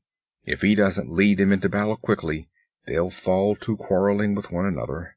They're like blood-mad tigers. I don't know whether they can take the fort or not. Anyway, we've got to get back across the river and give the warning. These settlers on the Velitrium road must either get into the fort or back to Velitrium. While the Picts are besieging the fort, war parties will range the road far to the east, might even cross Thunder River and raid the thickly settled country behind Velitrium. As he talked, he was leading the way deeper and deeper into the ancient wilderness. Presently he grunted with satisfaction. They had reached a spot where the underbrush was more scattered, and an outcropping of stone was visible, wandering off southward. Balthus felt more secure as they followed it. Not even a Pict could trail them over naked rock. "How did you get away?" he asked presently. Conan tapped his mail shirt and helmet. "If more boarders would wear harnesses, there'd be fewer skulls hanging on the altar huts. But most men make noise if they wear armor. They were waiting on each side of the path without moving, and when a Pict stands motionless, the very beasts of the forest pass him without seeing him. They'd seen us crossing the river and got in their places. If they'd gone into ambush after we left the bank, I'd have had some hint of it. But they were waiting, and not even a leaf trembled. The devil himself couldn't have suspected anything. The first suspicion I had was when I heard a shaft rasp against a bow as it was pulled back. I dropped and yelled for the men behind me to drop, but they were too slow, taken by surprise like that. Most of them fell at the first volley that raked us from both sides. Some of the arrows crossed the trail and struck Picts on the other side. I heard them howl." He grinned with vicious satisfaction. "Such of us as were left plunged into the woods and closed with him. When I saw the others were all down or taken, I broke through and outfooted the painted devils through the darkness. They were all around me. I ran and crawled and sneaked, and sometimes I lay on my belly under the bushes while they passed me on all sides. I tried for the shore and found it lined with them, waiting for just such a move. But I'd have cut my way through and taken a chance on swimming, only I heard the drums pounding in the village and knew they'd taken somebody alive. They were all so engrossed in Zogar's magic that I was able to climb the wall behind the altar hut. There was a warrior supposed to be watching at that point, but he was squatting behind the hut and peering around the corner at the ceremony. I came up behind him and broke his neck with my hands before he knew what was happening. It was his spear I threw into the snake, and that's his axe you're carrying." "But what was that thing you killed at the altar hut?" asked Balthus, with a shiver at the memory of the dim-seen horror. "One of Zogar's gods. One of Jabal's children that didn't remember and had to be kept chained to the altar. A bull-ape. The Picts think they're sacred to the hairy one who lives on the moon, the gorilla god of Gula. It's getting light. Here's a good place to hide until we see how close they're on our trail. Probably have to wait until night to break back to the river." A low hill pitched upward, girdled and covered with thick trees and bushes. Near the crest, Conan slid into a tangle of jutting rocks crowned by dense bushes. Lying among them, they could see the jungle below without being seen. It was a good place to hide or defend. Balthus did not believe that even a Pict could have trailed them over the rocky ground for the past 4 or 5 miles, but he was afraid of the beasts that obeyed Zogar Sag. His faith in the curious symbol wavered a little now, but Conan had dismissed the possibility of beasts tracking them. A ghostly whiteness spread through the dense branches. The patches of sky visible altered in hue, grew from pink to blue. Balthus felt the gnawing of hunger though he had slaked his thirst at a stream they had skirted. There was complete silence, except for an occasional chirp of a bird. The drums were no longer to be heard. Balthus's thoughts reverted to the grim scene before the altar hut. "Those were ostrich plumes Zogar Sag wore," he said. "I've seen them on the helmets of knights who rode from the east to visit the barons of the marches. There are no ostriches in this forest, are there?" "They came from Kush," answered Conan. "West of here, many marches, lies the seashore. Ships from Zingara occasionally come and trade weapons and ornaments and wine to the coastal tribes for skins and copper ore and gold dust. Sometimes they trade ostrich plumes they got from the Stygians, who in turn got them from the black tribes of Kush, which lies south of Stygia. The Pictish shamans place great store by them, but there's much risk in such trade. The Picts are too likely to try to seize the ship, and the coast is dangerous to ships. I've sailed along it when I was with the pirates of the Barachan Isles, which lie southwest of Zingara." Balthus looked at his companion with admiration. "I knew you hadn't spent your life on this frontier. You've mentioned several far places. You've traveled widely?" "I've roamed far, farther than any other man of my race ever wandered. I've seen all the great cities of the Hyborians, the Shemites, the Stygians, and the Hyrcanians. I've roamed in the unknown country south of the Black Kingdoms of Kush and east of the Sea of Vilayet. I've been a mercenary captain, a corsair, a kozak, a penniless vagabond, a general. Hell, I've been everything except a king, and I may be that before I die." The fancy pleased him, and he grinned heartily. Then he shrugged his shoulders and stretched his mighty figure on the rocks. "This is as good life as any. I don't know how long I'll stay on the frontier. A week, a month, a year. I have a roving foot, but it's as well on the border as anywhere." Balthus set himself to watch the forest below them. Momentarily he expected to see fierce painted faces thrust through the leaves, but as the hours passed, no stealthy footfall disturbed the brooding quiet. Balthus believed the Picts had missed their trail and given up the chase. Conan grew restless. "We should have sighted parties scouring the woods for us. If they've quit the chase, it's because they're after bigger game. They may be gathering to cross the river and storm the fort." "Would they come this far south if they lost the trail?" "They've lost the trail all right. Otherwise they'd have been on our necks before now. Under ordinary circumstances they'd scour the woods for miles in every direction. Some of them should have passed within sight of this hill. They must be preparing to cross the river. We've got to take a chance and make for the river."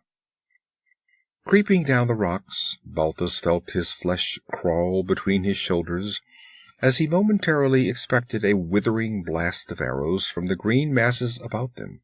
He feared that the Picts had discovered them and were lying about in ambush.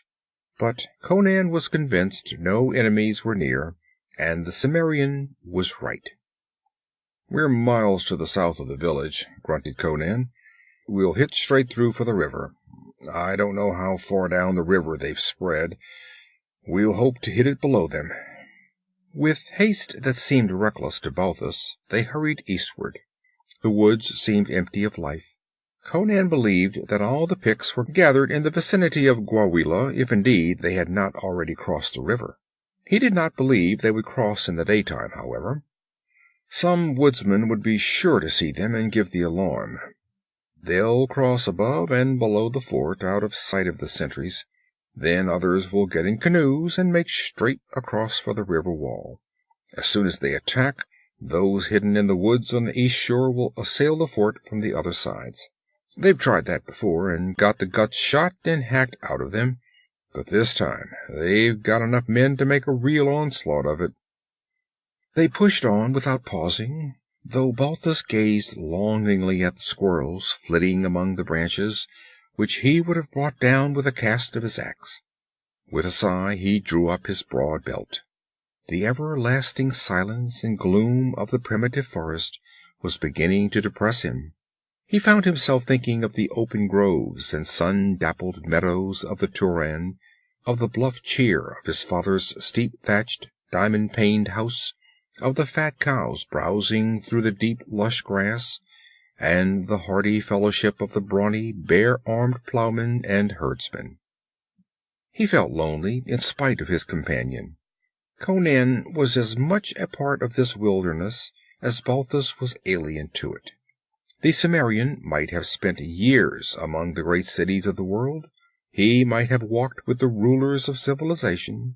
He might even achieve his wild whim some day and rule as king of a civilized nation. Stranger things had happened. But he was no less a barbarian. He was concerned only with the naked fundamentals of life, the warm intimacies of small, kindly things. The sentiments and delicious trivialities that make up so much of civilized men's lives were meaningless to him. A wolf was no less a wolf because a whim of chance caused him to run with the watchdogs. Bloodshed and violence and savagery were the natural elements of the life Conan knew. He could not and would never understand the little things that are so dear to civilized men and women. The shadows were lengthening when they reached the river and peered through the masking bushes. They could see up and down the river for about a mile each way. The sullen stream lay bare and empty. Conan scowled across at the other shore. "We've got to take another chance here. We've got to swim the river. We don't know whether they've crossed or not. The woods over there may be alive with them. We've got to risk it. We're about 6 miles south of Gwawela." He wheeled and ducked as a bowstring twanged. Something like a white flash of light streaked through the bushes. Balthus knew it was an arrow. Then, with a tigerish bound, Conan was through the bushes. Balthus caught the gleam of steel as he whirled his sword, and heard a death scream. The next instant he had broken through the bushes after the Cimmerian. A Pict with a shattered skull lay face down on the ground, his fingers spasmodically clawing at the grass. Half a dozen others were swarming about Conan, swords and axes lifted. They had cast away their bows, useless at such deadly close quarters. Their lower jaws were painted white, contrasting vividly with their dark faces, and the designs on their muscular breasts differed from any Balthus had ever seen. One of them hurled his axe at Balthus and rushed after it with lifted knife. Balthus ducked, and then caught the wrist that drove the knife licking at his throat. They went to the ground together, rolling over and over. The Pict was like a wild beast, his muscles hard as steel strings. Balthus was striving to maintain his hold on the wild man's wrists and bring his own axe into play, but so fast and furious was the struggle that each attempt to strike was blocked. The Pict was wrenching furiously to free his knife hand, was clutching at Balthus's axe and driving his knees at the youth's groin. Suddenly he attempted to shift his knife to his free hand, and in that instant Balthus, struggling up on one knee, split the painted head with a desperate blow of his axe. He sprang up and glared wildly about for his companion, expecting to see him overwhelmed by numbers. Then he realized the full strength and ferocity of the Cimmerian. Conan bestrode 2 of his attackers, shorn half asunder by that terrible broadsword. As Balthus looked, he saw the Cimmerian beat down a thrusting short-sword, avoid the stroke of an axe with a cat-like sidewise spring which brought him within arm's length of a squat savage stooping for a bow. Before the Pict could straighten, the red sword flailed down and clove him from shoulder to mid-breastbone, where the blade stuck. The remaining warriors rushed in, one from either side. Balthus hurled his axe with an accuracy that reduced the attackers to 1, and Conan, abandoning his efforts to free his sword, wheeled and met the remaining Pict with his bare hands. The stocky warrior, a head shorter than his tall enemy, leaped in, striking with his axe, at the same time stabbing murderously with his knife. The knife broke on the Cimmerian's mail, and the axe checked in midair as Conan's fingers locked like iron on the descending arm. A bone snapped loudly, and Balthus saw the Pict wince and falter. The next instant he was swept off his feet, lifted high above the Cimmerian's head. He writhed in midair for an instant, kicking and thrashing, and then was dashed headlong to the earth with such force that he rebounded and then lay still, his limp posture telling of splintered limbs and a broken spine. "Come on!" Conan wrenched his sword free and snatched up an axe.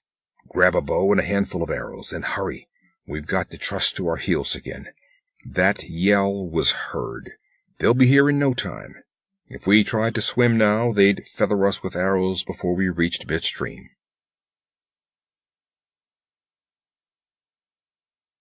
Chapter 6. Red Axes of the Border. Conan did not plunge deeply into the forest. A few hundred yards from the river, he altered his slanting course and ran parallel with it. Balthus recognized a grim determination not to be hunted away from the river which they must cross if they were to warn the men in the fort. Behind them rose more loudly the yells of the forest men. Balthus believed the Picts had reached the glade where the bodies of the slain men lay. Then further yells seemed to indicate that the savages were streaming into the woods in pursuit. They had left a trail any Pict could follow. Conan increased his speed, and Balthus grimly set his teeth and kept on his heels, though he felt he might collapse any time. It seemed centuries since he had eaten last. He kept on going more by an effort of will than anything else. His blood was pounding so furiously in his eardrums that he was not aware when the yells died out behind them. Conan halted suddenly. Balthus leaned against a tree and panted. "They've quit," grunted the Cimmerian, scowling. "Sneaking up on us," gasped Balthus. Conan shook his head. "A short chase like this, they'd yell every step of the way. No, they've gone back. I thought I heard somebody yelling behind them a few seconds before the noise began to get dimmer. They've been recalled, and that's good for us, but damned bad for the men in the fort. It means the warriors are being summoned out of the woods for the attack. These men we ran into were warriors from a tribe down the river. They were undoubtedly headed for Gwawela to join in the assault on the fort. Damn it! We're farther away than ever now. We've got to get across the river." Turning east, he hurried through the thickets with no attempt at concealment. Balthus followed him, for the first time feeling the sting of lacerations on his breast and shoulder where the Pict's savage teeth had scored him. He was pushing through the thick bushes that fringed the bank when Conan pulled him back. Then he heard a rhythmic splashing, and peering through the leaves, saw a dugout canoe coming up the river, its single occupant paddling hard against the current. He was a strongly built Pict with a white heron feather thrust in a copper band that confined his square-cut mane. "That's a Gwawela man," muttered Conan. "Emissary from Zogar. White plume shows that. He's carried a peace talk to the tribes down the river, and now he's trying to get back and take a hand in the slaughter." The lone ambassador was now almost even with their hiding place, and suddenly Balthus almost jumped out of his skin. At his very ear had sounded the harsh gutturals of a Pict. Then he realized that Conan had called to the paddler in his own tongue.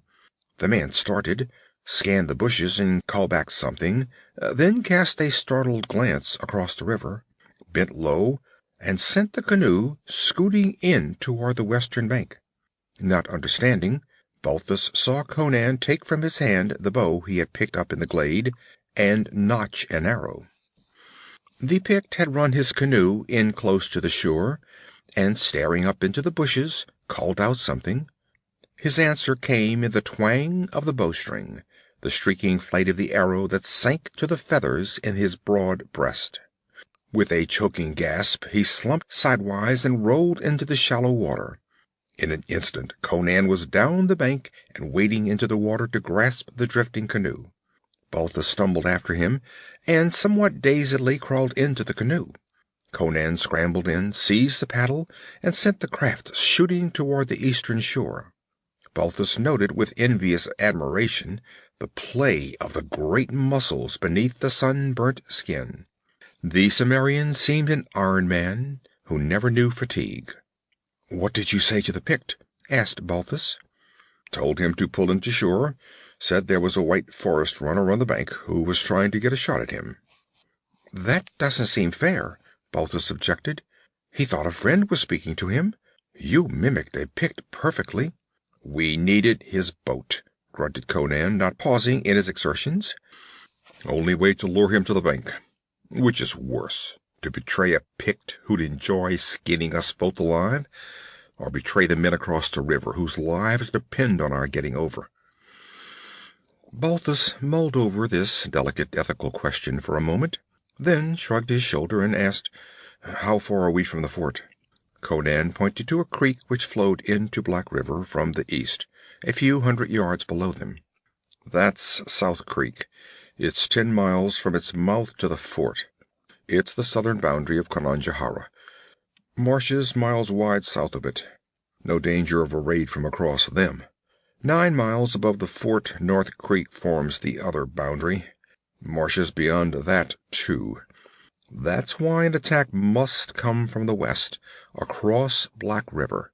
Conan is just like a spear, with a point 19 miles wide, thrust into the Pictish wilderness." "Why don't we keep to the canoe and make the trip by water?"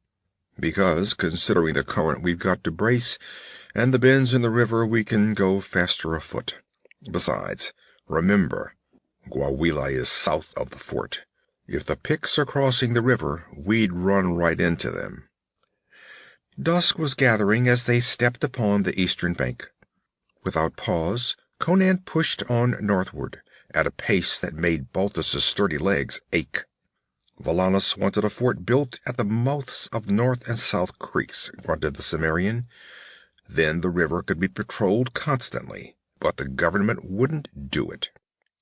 Soft-bellied fools, sitting on velvet cushions with naked girls offering them iced wine on their knees. I know the breed. They can't see any farther than their palace wall. Diplomacy? Hell! They'd fight Picts with theories of territorial expansion. Valannus and men like him have to obey the orders of a set of damned fools. They'll never grab any more Pictish land, any more than they'll ever rebuild Venarium. The time may come when they'll see the barbarians swarming over the walls of the eastern cities." A week before, Balthus would have laughed at any such preposterous suggestion. Now he made no reply.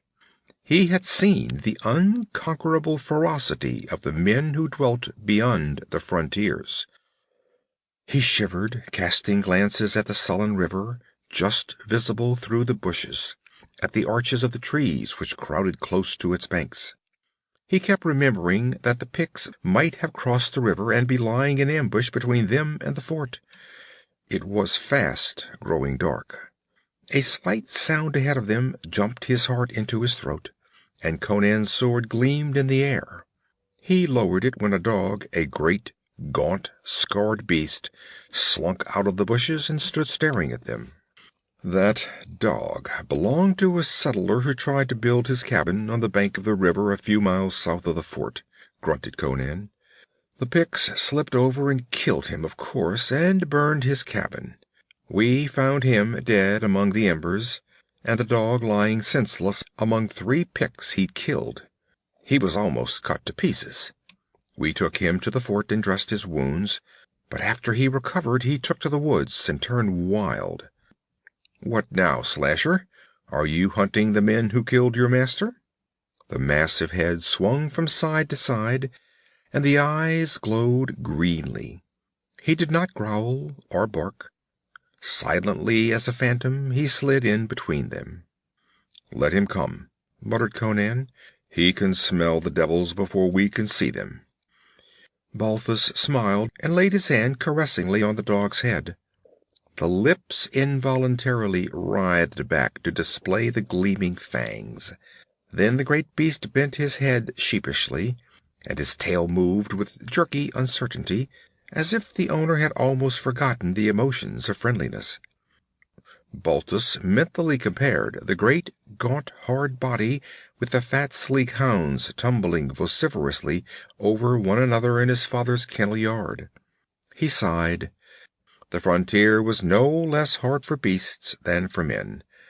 This dog had almost forgotten the meaning of kindness and friendliness. Slasher glided ahead, and Conan let him take the lead.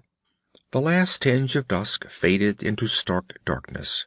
The miles fell away under their steady feet.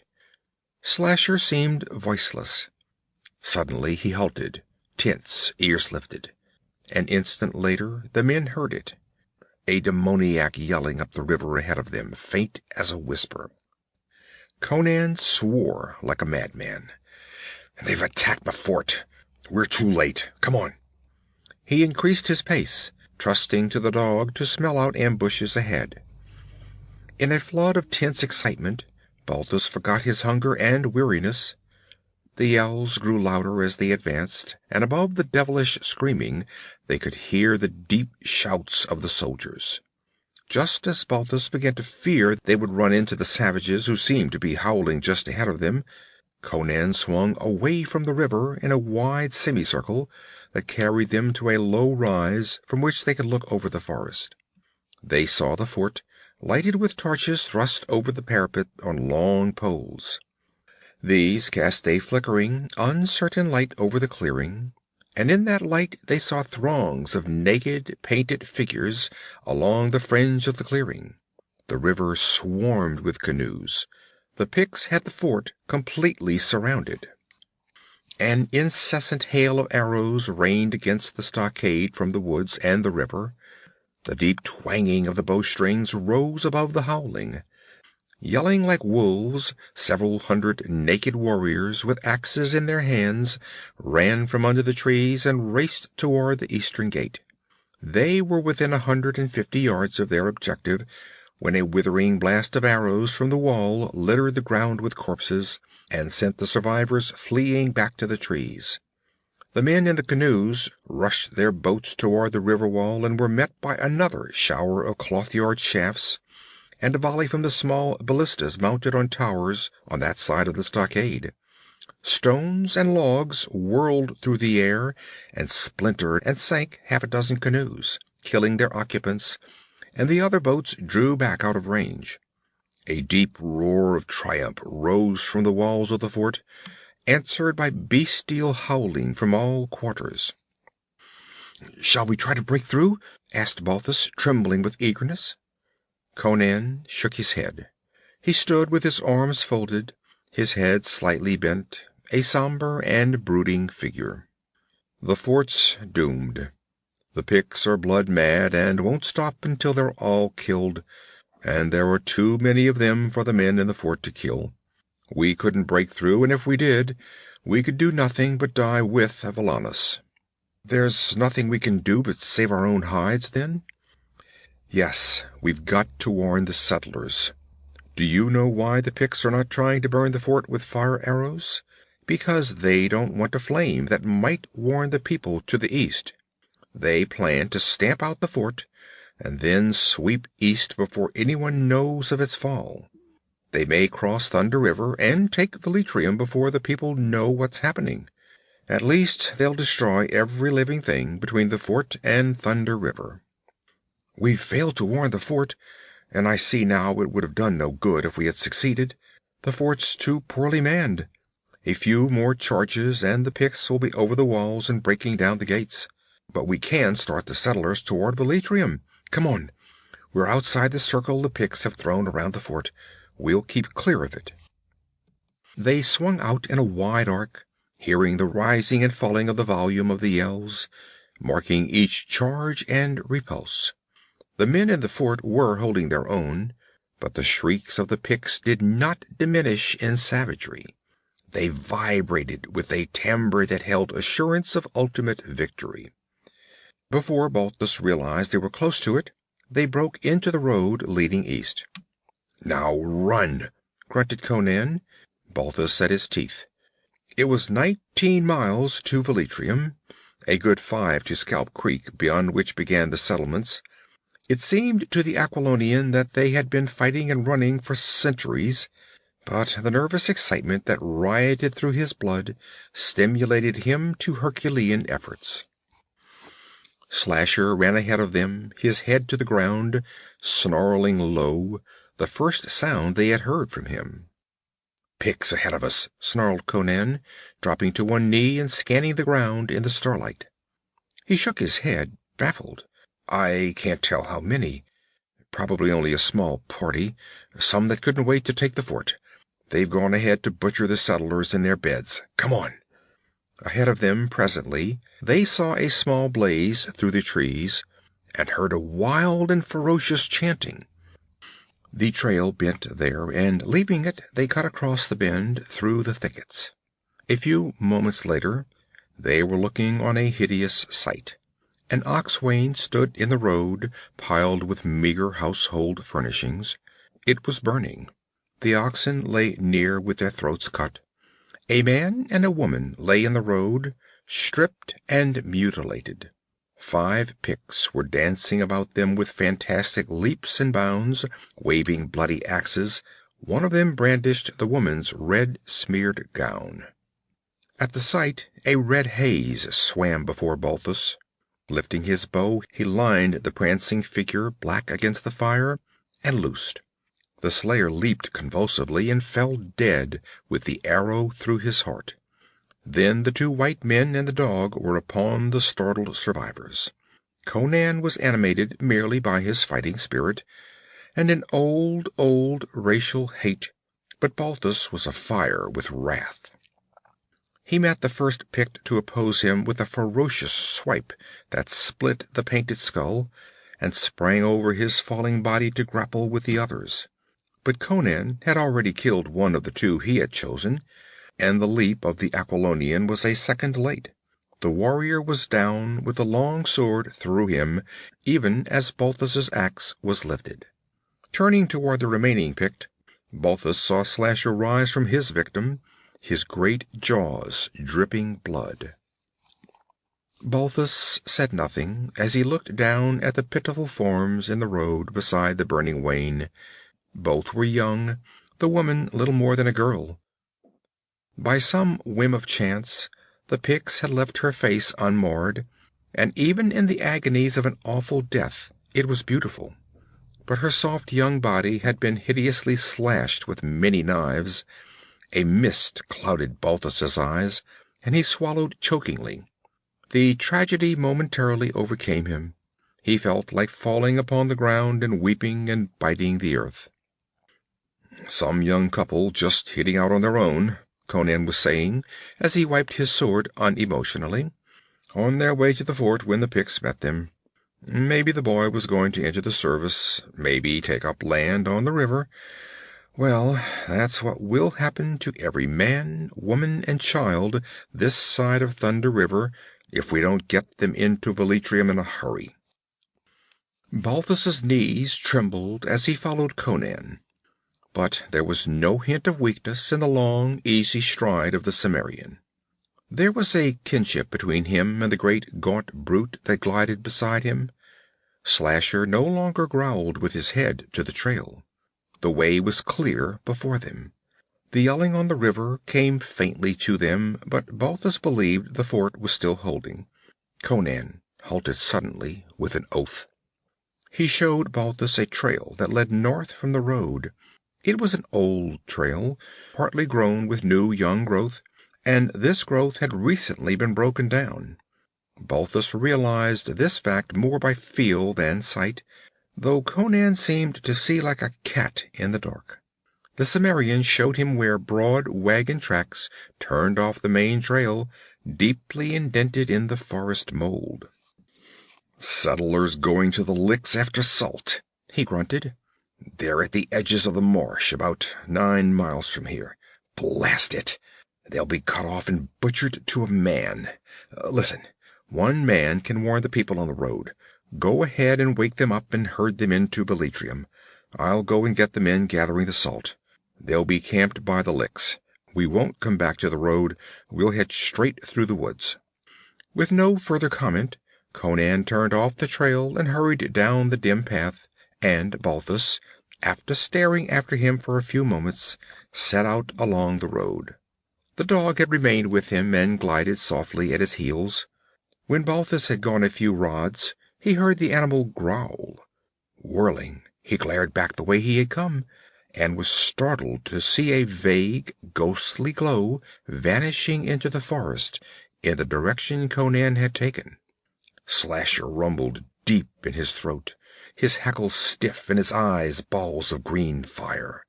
Balthus remembered the grim apparition that had taken the head of the merchant Tiberius not far from that spot, and he hesitated. The thing must be following Conan, but the giant Cimmerian had repeatedly demonstrated his ability to take care of himself, and Balthus felt his duty lay toward the helpless settlers who slumbered in the path of the red hurricane. The horror of the fiery phantom was overshadowed by the horror of those limp, violated bodies beside the burning oxwain. He hurried down the road, crossed Scalp Creek, and came in sight of the first settler's cabin, a long, low structure of axe-hewn logs. In an instant he was pounding on the door. A sleepy voice inquired his pleasure. "Get up! The Picts are over the river!" That brought instant response.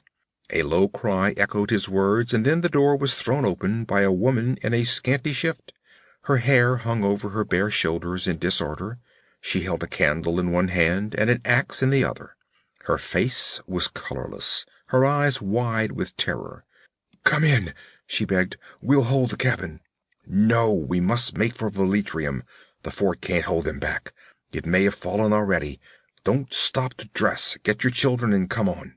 "But my man's gone with the others after salt," she wailed, wringing her hands. Behind her peered three tousled youngsters, blinking and bewildered. "Conan's gone after them. He'll fetch them through safe. We must hurry up the road to warn the other cabins." Relief flooded her countenance. "Mitra be thanked," she cried. "If the Cimmerian's gone after them, they're safe if mortal man can save them." In a whirlwind of activity, she snatched up the smallest child and herded the others through the door ahead of her. Balthus took the candle and ground it out under his heel. He listened an instant. No sound came up the dark road. "Have you got a horse?" "In the stable," she groaned. "Oh, hurry!" He pushed her aside as she fumbled with shaking hands at the bars. He led the horse out and lifted the children on its back, telling them to hold to its mane and to one another. They stared at him seriously, making no outcry. The woman took the horse's halter and set out up the road. She still gripped her axe, and Balthus knew that if cornered she would fight with the desperate courage of a she-panther. He held behind, listening. He was oppressed by the belief that the fort had been stormed and taken, that the dark-skinned hordes were already streaming up the road toward Velitrium, drunken on slaughter and mad for blood. They would come with the speed of starving wolves. Presently they saw another cabin looming ahead. The woman started to shriek a warning, but Balthus stopped her. He hurried to the door and knocked. A woman's voice answered him. He repeated his warning, and soon the cabin disgorged its occupants, an old woman, 2 young women, and 4 children. Like the other woman's husband, their men had gone to the salt licks the day before, unsuspecting of any danger. One of the young women seemed dazed, the other prone to hysteria. But the old woman, a stern old veteran of the frontier, quieted them harshly. She helped Balthus get out the 2 horses that were stabled in a pen behind the cabin, and put the children on them. Balthus urged that she herself mount with them, but she shook her head and made one of the younger women ride. "She's with child," grunted the old woman. "I can walk, and fight too, if it comes to that." As they set out, one of the women said, "A young couple passed along the road about dusk. We advised them to spend the night at our cabin, but they were anxious to make the fort tonight. Did "They met the Picts," answered Balthus briefly, and the woman sobbed in horror. They were scarcely out of sight of the cabin when some distance behind them quavered a long, high-pitched yell. "A wolf!" exclaimed one of the women. "A painted wolf with an axe in his hand," muttered Balthus. "Go, rouse the other settlers along the road, and take them with you. I'll scout along behind." Without a word, the old woman herded her charges ahead of her. As they faded into the darkness, Balthus could see the pale ovals that were the faces of the children twisted back over their shoulders to stare toward him. He remembered his own people on the Tauran, and a moment's giddy sickness swam over him. With momentary weakness he groaned and sank down in the road. His muscular arm fell over Slasher's massive neck, and he felt the dog's warm, moist tongue touch his face. He lifted his head and grinned with a painful effort. "Come on, boy," he mumbled, rising. "We've got work to do." A red glow suddenly became evident through the trees. The Picts had fired the last hut. He grinned. How Zogar Sag would froth if he knew his warriors had let their destructive natures get the better of them. The fire would warn the people farther up the road. They would be awake and alert when the fugitives reached them. But his face grew grim. The women were traveling slowly, on foot and on the overloaded horses. The swift-footed Picts would run them down within a mile, unless... He took his position behind a tangle of fallen logs beside the trail. The road west of him was lighted by the burning cabin, and when the Picts came, he saw them first. Black, furtive figures etched against the distant glare. Drawing a shaft to the head, he loosed, and one of the figures crumpled. The rest melted into the woods on either side of the road. Slasher whimpered with the killing lust beside him. Suddenly a figure appeared on the fringe of the trail under the trees, and began gliding toward the fallen timbers. Balthus's bowstring twanged, and the Pict yelped, staggered, and fell into the shadows with the arrow through his thigh. Slasher cleared the timbers with a bound and leaped into the bushes. They were violently shaken, and then the dog slunk back to Balthus's side, his jaws crimson. No more appeared in the trail. Balthus began to fear they were stealing past his position through the woods, and when he heard a faint sound to his left, he loosed blindly. He cursed as he heard the shaft splinter against a tree, but Slasher glided away as silently as a phantom, and presently Balthus heard a thrashing and a gurgling. Then Slasher came like a ghost through the bushes, snuggling his great crimson-stained head against Balthus's arm. Blood oozed from a gash in his shoulder, but the sounds in the wood had ceased forever. The men lurking on the edges of the road evidently sensed the fate of their companion, and decided that an open charge was preferable to being dragged down in the dark by a devil beast they could neither see nor hear. Perhaps they realized that only one man lay behind the logs. They came with a sudden rush, breaking cover from both sides of the trail. 3 dropped with arrows through them, and the remaining pair hesitated. One turned and ran back down the road, but the other lunged over the breastwork, his eyes and teeth gleaming in the dim light, his axe lifted. Balthus's foot slipped as he sprang up, but the slip saved his life. The descending axe shaved a lock of hair from his head, and the Pict rolled down the logs from the force of his wasted blow. Before he could regain his feet, Slasher tore his throat out. Then followed a tense period of waiting, in which time Balthus wondered if the man who had fled had been the only survivor of the party. Obviously, it had been a small band that had either left the fighting at the fort or was scouting ahead of the main body. Each moment that passed increased the chances for safety of the women and children hurrying toward Velitrium. Then, without warning, a shower of arrows whistled over his retreat. A wild howling rose from the woods along the trail. Either the survivor had gone after aid, or another party had joined the first. The burning cabin still smoldered, lending a little light. Then they were after him, gliding through the trees beside the trail. He shot 3 arrows and threw the bow away. As if sensing his plight, they came on, not yelling now, but in deadly silence except for a swift pad of many feet. He fiercely hugged the head of the great dog growling at his side, muttered, "All right, boy, give 'em hell," and sprang to his feet, drawing his axe. Then the dark figures flooded over the breastworks and closed in a storm of flailing axes, stabbing knives, and ripping fangs.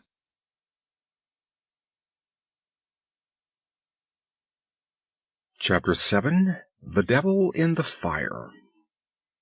When Conan turned from the Velitrium road, he expected a run of some 9 miles, and set himself to the task. But he had not gone 4 when he heard the sounds of a party of men ahead of him. From the noise they were making in their progress, he knew they were not Picts. He hailed them. "Who's there?" challenged a harsh voice. "Stand where you are until we know you, or you'll get an arrow through you." "You couldn't hit an elephant in this darkness," answered Conan impatiently. "Come on, fool. It's I, Conan. The Picts are over the river."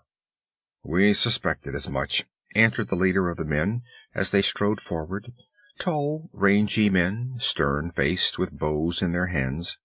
"One of our party wounded an antelope and tracked it nearly to Black River. He heard them yelling down the river and ran back to our camp. We left the salt in the wagons, turned the oxen loose, and came as swiftly as we could. If the Picts are besieging the fort, war parties will be ranging up the road toward our cabins." "Your families are safe," grunted Conan. "My companion went ahead to take them to Velitrium. If we go back to the main road, we may run into the whole horde. We'll strike southeast through the timber. Go ahead, I'll scout behind." A few moments later, the whole band was hurrying southeastward. Conan followed more slowly, keeping just within earshot. He cursed the noise they were making. That many Picts or Cimmerians would have moved through the woods with no more noise than the wind makes as it blows through the black branches. He had just crossed a small glade when he wheeled, answering the conviction of his primitive instincts that he was being followed. Standing motionless among the bushes, he heard the sounds of the retreating settlers fade away. Then a voice called faintly back along the way he had come. "Conan! Conan! Wait for me! Conan!" "Balthus!" he swore bewilderedly. Cautiously he called, "Here I am." "Wait for me, Conan!" The voice came more distinctly. Conan moved out of the shadows, scowling. "What the devil are you doing here? Crom!" He half crouched, the flesh prickling along his spine. It was not Balthus who was emerging from the other side of the glade. A weird glow burned through the trees. It moved toward him, shimmering weirdly. A green witch fire that moved with purpose and intent. It halted some feet away, and Conan glared at it, trying to distinguish its fire-misted outlines. The quivering flame had a solid core. The flame was but a green garment that masked some animate and evil entity, but the Cimmerian was unable to make out its shape or likeness. Then, shockingly, a voice spoke to him from amidst the fiery column. "Why do you stand like a sheep waiting for the butcher, Conan?" The voice was human, but carried strange vibrations that were not human. "Sheep?" Conan's wrath got the best of his momentary awe. "Do you think I'm afraid of a damned Pictish swamp devil? A friend called me." "I called in his voice," answered the other. "The men you follow belong to my brother. I would not rob his knife of their blood. But you are mine. Oh, fool! You have come from the far gray hills of Cimmeria to meet your doom in the forest of Conajohara." "You've had your chance at me before now," snorted Conan. "Why didn't you kill me then, if you could?" My brother had not painted a skull black for you and hurled it into the fire that burns forever on Gula's black altar. He had not whispered your name to the black ghosts that haunt the uplands of the Darkland. But a bat has flown over the mountains of the dead and drawn your image in blood on the white tiger's hide that hangs before the long hut where sleeps the 4 brothers of the night. The great serpents coil about their feet, and the stars burn like fireflies in their hair. "Why have the gods of darkness doomed me to death?" growled Conan. Something, a hand, foot, or talon, he could not tell which, thrust out from the fire and marked swiftly on the mold. A symbol blazed there, marked with fire, and faded, but not before he recognized it. "You dared make the sign which only a priest of Jabal Sag dare make. Thunder rumbled through the black mountain of the dead, and the altar hut of Gula was thrown down by a wind from the Gulf of Ghosts. The loon, which is messenger to the 4 brothers of the night, flew swiftly and whispered your name in my ear. Your head will hang in the altar hut of my brother. Your body will be eaten by the black-winged, sharp-beaked children of Jahil." "Who the devil is your brother?" demanded Conan. His sword was naked in his hand, and he was subtly loosening the axe in his belt. "Zogar Sag, a child of Jabal Sag, who still visits his sacred groves at times. A woman of Wawila slept in a grove holy to Jabal Sag. Her babe was Zogar Sag. I, too, am a son of Jabal Sag, out of a fire being from a far realm. Zogar Sag summoned me out of the misty lands. With incantations and sorcery and his own blood, he materialized me in the flesh of his own planet. We are one, tied together by invisible threads. His thoughts are my thoughts. If he is struck, I am bruised. If I am cut, he bleeds. But I have talked enough. Soon your ghosts will talk with the ghosts of the Darkland, and they will tell you of the old gods which are not dead, but sleep in the outer abysses, and from time to time awake." "I'd like to see what you look like," muttered Conan, working his axe free. "You who leave a track like a bird, who burn like a flame, and yet speak with a human voice." "You shall see," answered the voice from the flame. "See, and carry the knowledge with you into the Darkland." The flames leaped and sank, dwindling and dimming. A face began to take shadowy form. At first Conan thought it was Zogar Sag himself, who stood wrapped in green fire. But the face was higher than his own, and there was a demoniac aspect about it. Conan had noted various abnormalities about Zogar Sag's features: an obliqueness of the eyes, a sharpness of the ears, a wolfish thinness of the lips. These peculiarities were exaggerated in the apparition which swayed before him. The eyes were red as coals of living fire. More details came into view. A slender torso, covered with snaky scales, which was yet manlike in shape, with manlike arms from the waist upward. Below, long, crane-like legs ended in splay, 3-toed feet, like those of some huge bird. Along the monstrous limbs the blue fire fluttered and ran. He saw it as through a glistening mist.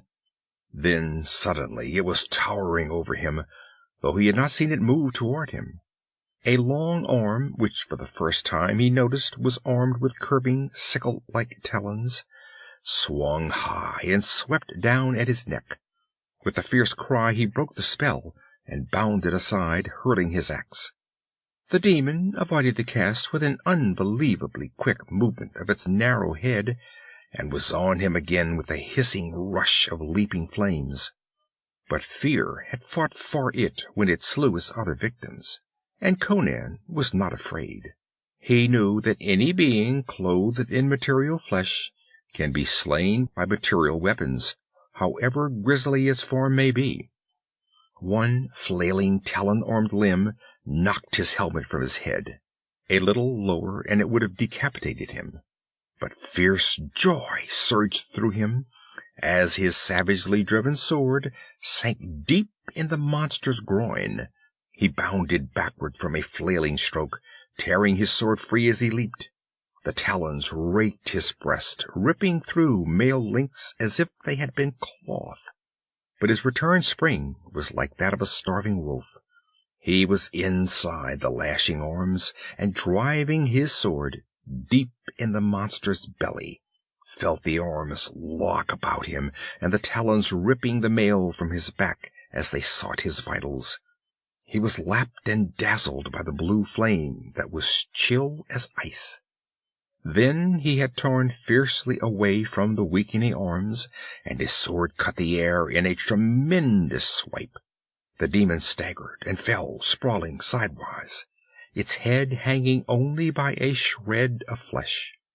The fires that veiled it leaped fiercely upward, now red as gushing blood, hiding the figure from view.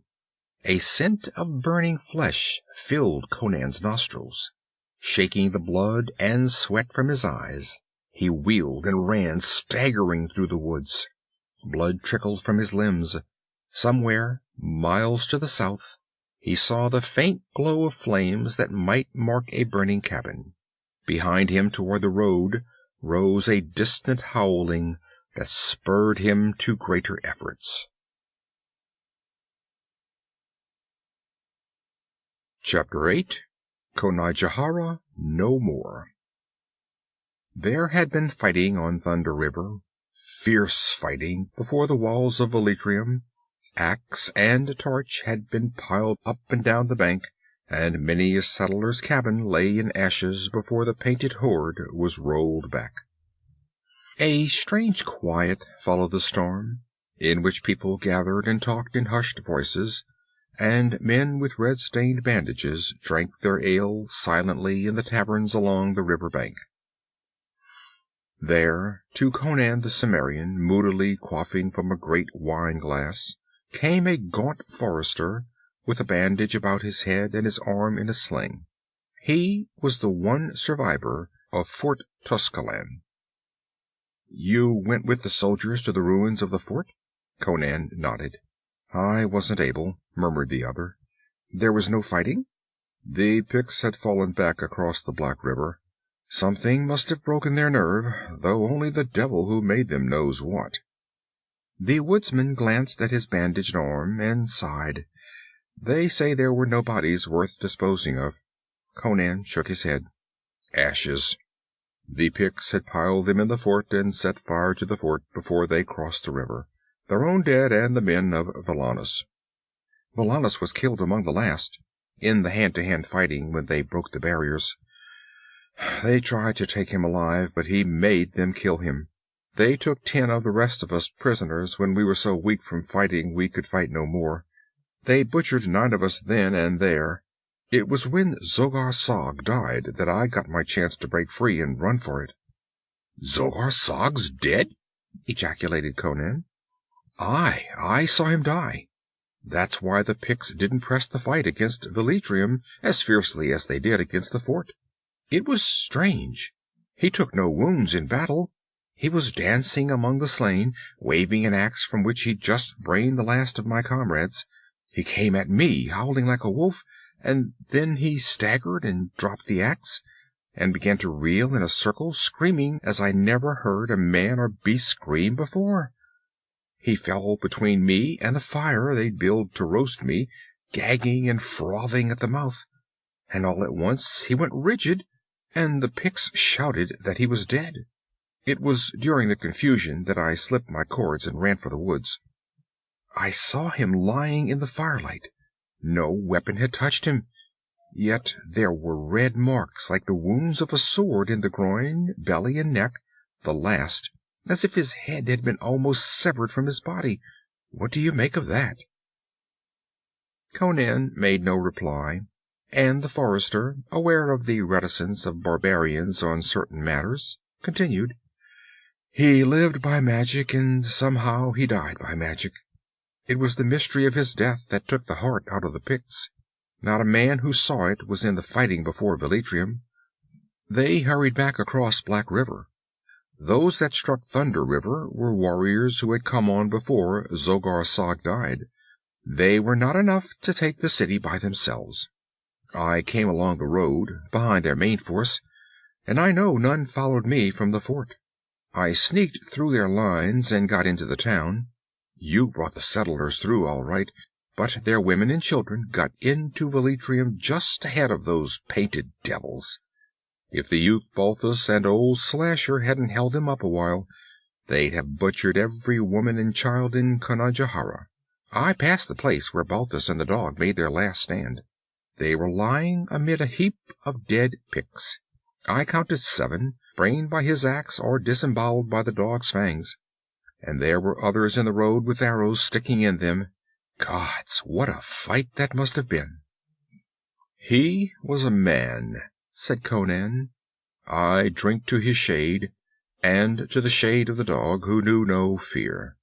He quaffed part of the wine, then emptied the rest upon the floor with a curious heathen gesture, and smashed the goblet. "The heads of 10 Picts shall pay for his, and 7 heads for the dog, who was a better warrior than many a man." And the forester, staring into the moody, smoldering blue eyes, knew the barbaric oath would be kept. "They'll not rebuild the fort?" "No. Conan is lost to Aquilonia. The frontier has been pushed back.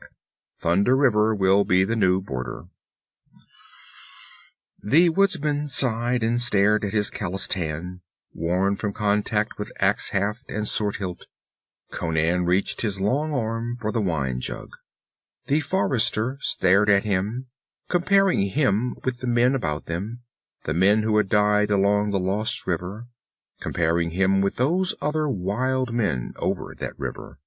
Conan did not seem aware of his gaze. "Barbarism is the natural state of mankind," the borderer said, still staring somberly at the Cimmerian. "Civilization is unnatural. It is a whim of circumstance, and barbarism must always, ultimately, triumph." "You're only 4 miles east of Black River," the stranger informed him. "They've been shot within a mile of Velitrium. No settler between Thunder River and Fort Tuscalan is really safe. I picked up this dog's trail 3 miles south of the fort this morning, and I've been following him ever since. I came up behind him just as he was drawing an arrow on you. Another instant and there'd have been a stranger in hell, but I spoiled his aim for him." The wayfarer was staring wide-eyed at the larger man, dumbfounded by the realization that the man had actually tracked down one of the forest devils and slain him unsuspected. That implied woodsmanship of a quality undreamed, even for Conan. "You are one of the fort's garrison?" he asked. "I'm no soldier. I draw the pay and rations of an officer of the line, but I do my work in the woods. Volanus knows I'm of more use ranging along the river than cooped up in the fort." Casually, the slayer shoved the body deeper into the thicket with his foot, pulled the bushes together, and turned away down the trail. The other followed him. "My name is Balthus," he offered. "I was at Velitrium last night. I haven't decided whether I'll take up a hide of land or enter fort service." "The best land near Thunder River is already taken," grunted the slayer. "Plenty of good land between Scalp Creek, you crossed it a few miles back, and the fort. But that's getting too devilish close to the river. The Picts steal over to burn and murder, as that one did. They don't always come singly. Some day they'll try to sweep the settlers out of Conajohara. And they may succeed. Probably will succeed. This colonization business is mad, anyway. There's plenty of good land east of the Bossonian marshes. If the Aquilonians would cut up some of the big estates of their barons, and plant wheat where now only deer are hunted, they wouldn't have to cross the border and take the land of the Picts away from them. That's queer talk from a man in the service of the governor of Conajohara, objected Balthus. It's nothing to me, the other retorted. I'm a mercenary. I sell my sword to the highest bidder. I never planted wheat and never will, so long as there are other harvests to be reaped with the sword. But you Hyborians have expanded as far as you'll be allowed to expand. You've crossed the marshes, burned a few villages, exterminated a few clans, and pushed back the frontiers to Black River. But I doubt if you'll ever be able to hold what you've conquered. And you'll never push the frontier any further westward. Your idiotic king doesn't understand conditions. And Balthus knew Conan could glide through the deepest thicket or most tangled copse as noiselessly as any naked Pict that ever lived.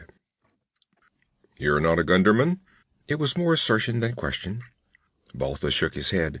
I'm from the Tauren. I've seen good woodsmen from the Tauren, but the Bossonians have sheltered you Aquilonians from the outer wildernesses for too many centuries. You need hardening. That was true. The Bossonian marshes, with their fortified villages filled with determined bowmen, had long served Aquilonia as a buffer against the outlying barbarians.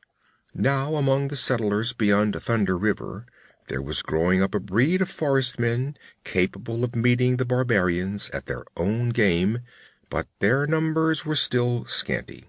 Most of the frontiermen were like Balthus, more of the settler than the woodsman type.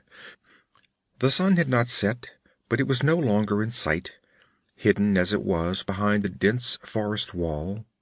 The shadows were lengthening, deepening back in the woods as the companions strode on down the trail.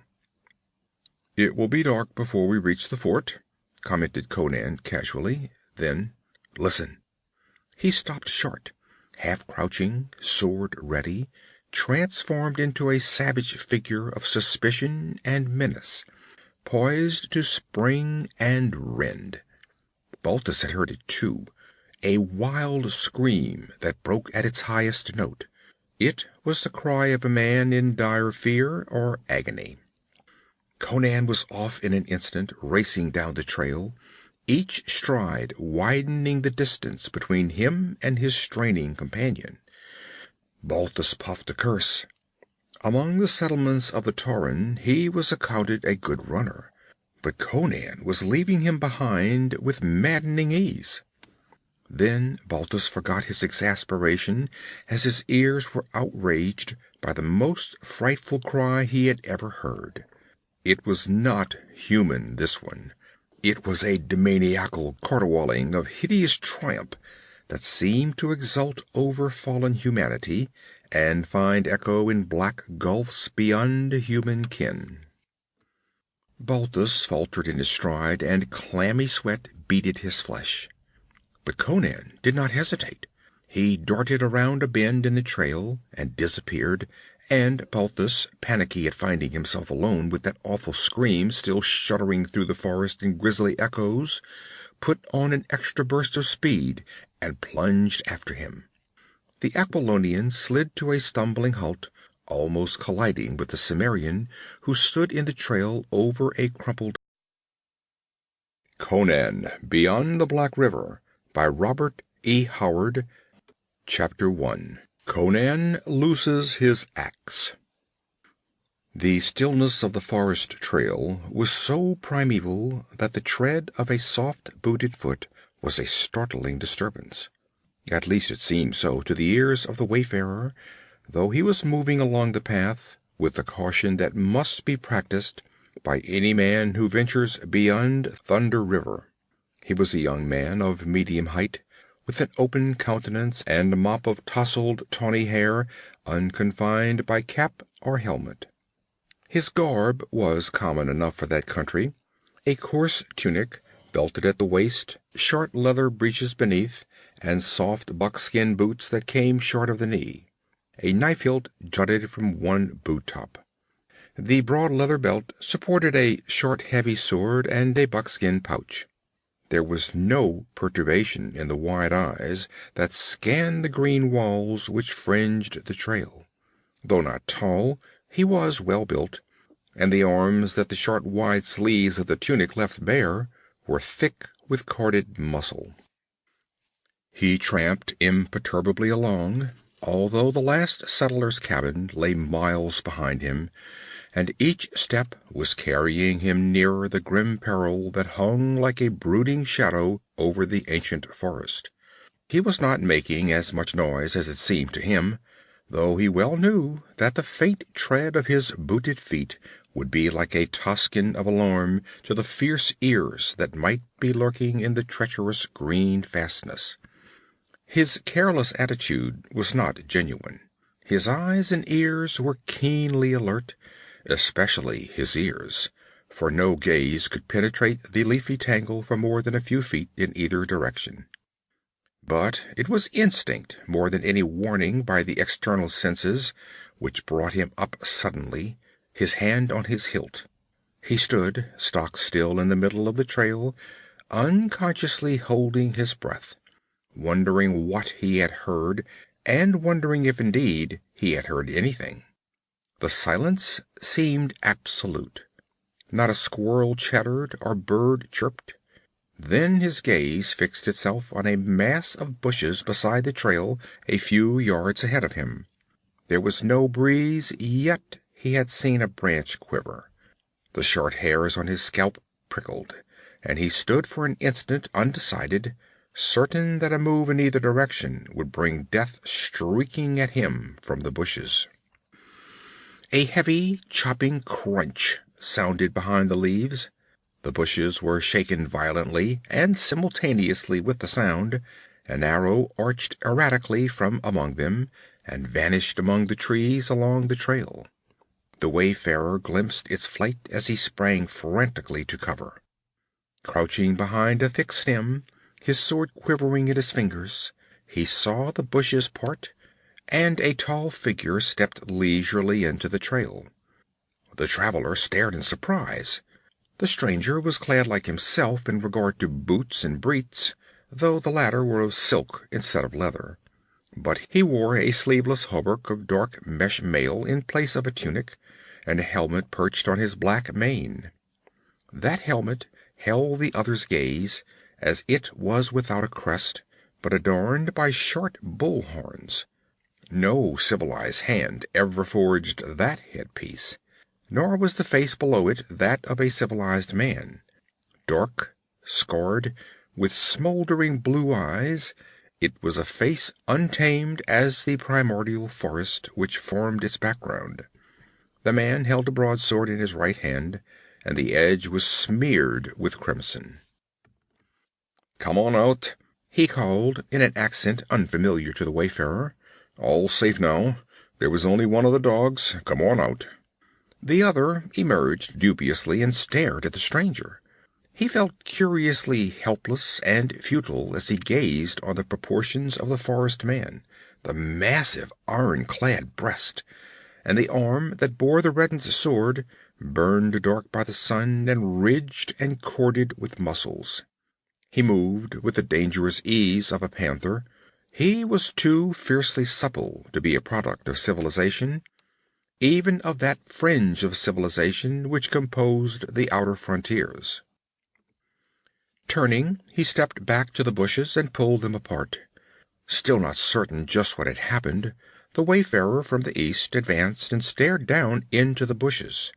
A man lay there, a short, dark, thickly muscled man, naked except for a loincloth, a necklace of human teeth, and a brass armlet. A short sword was thrust into the girdle of the loincloth, and one hand still gripped a heavy black bow. The man had long black hair. That was about all that the wayfarer could tell about his head, for his features were a mask of blood and brains. His skull had been split to the teeth. "A Pict, by the gods!" exclaimed the wayfarer. The burning blue eyes turned upon him.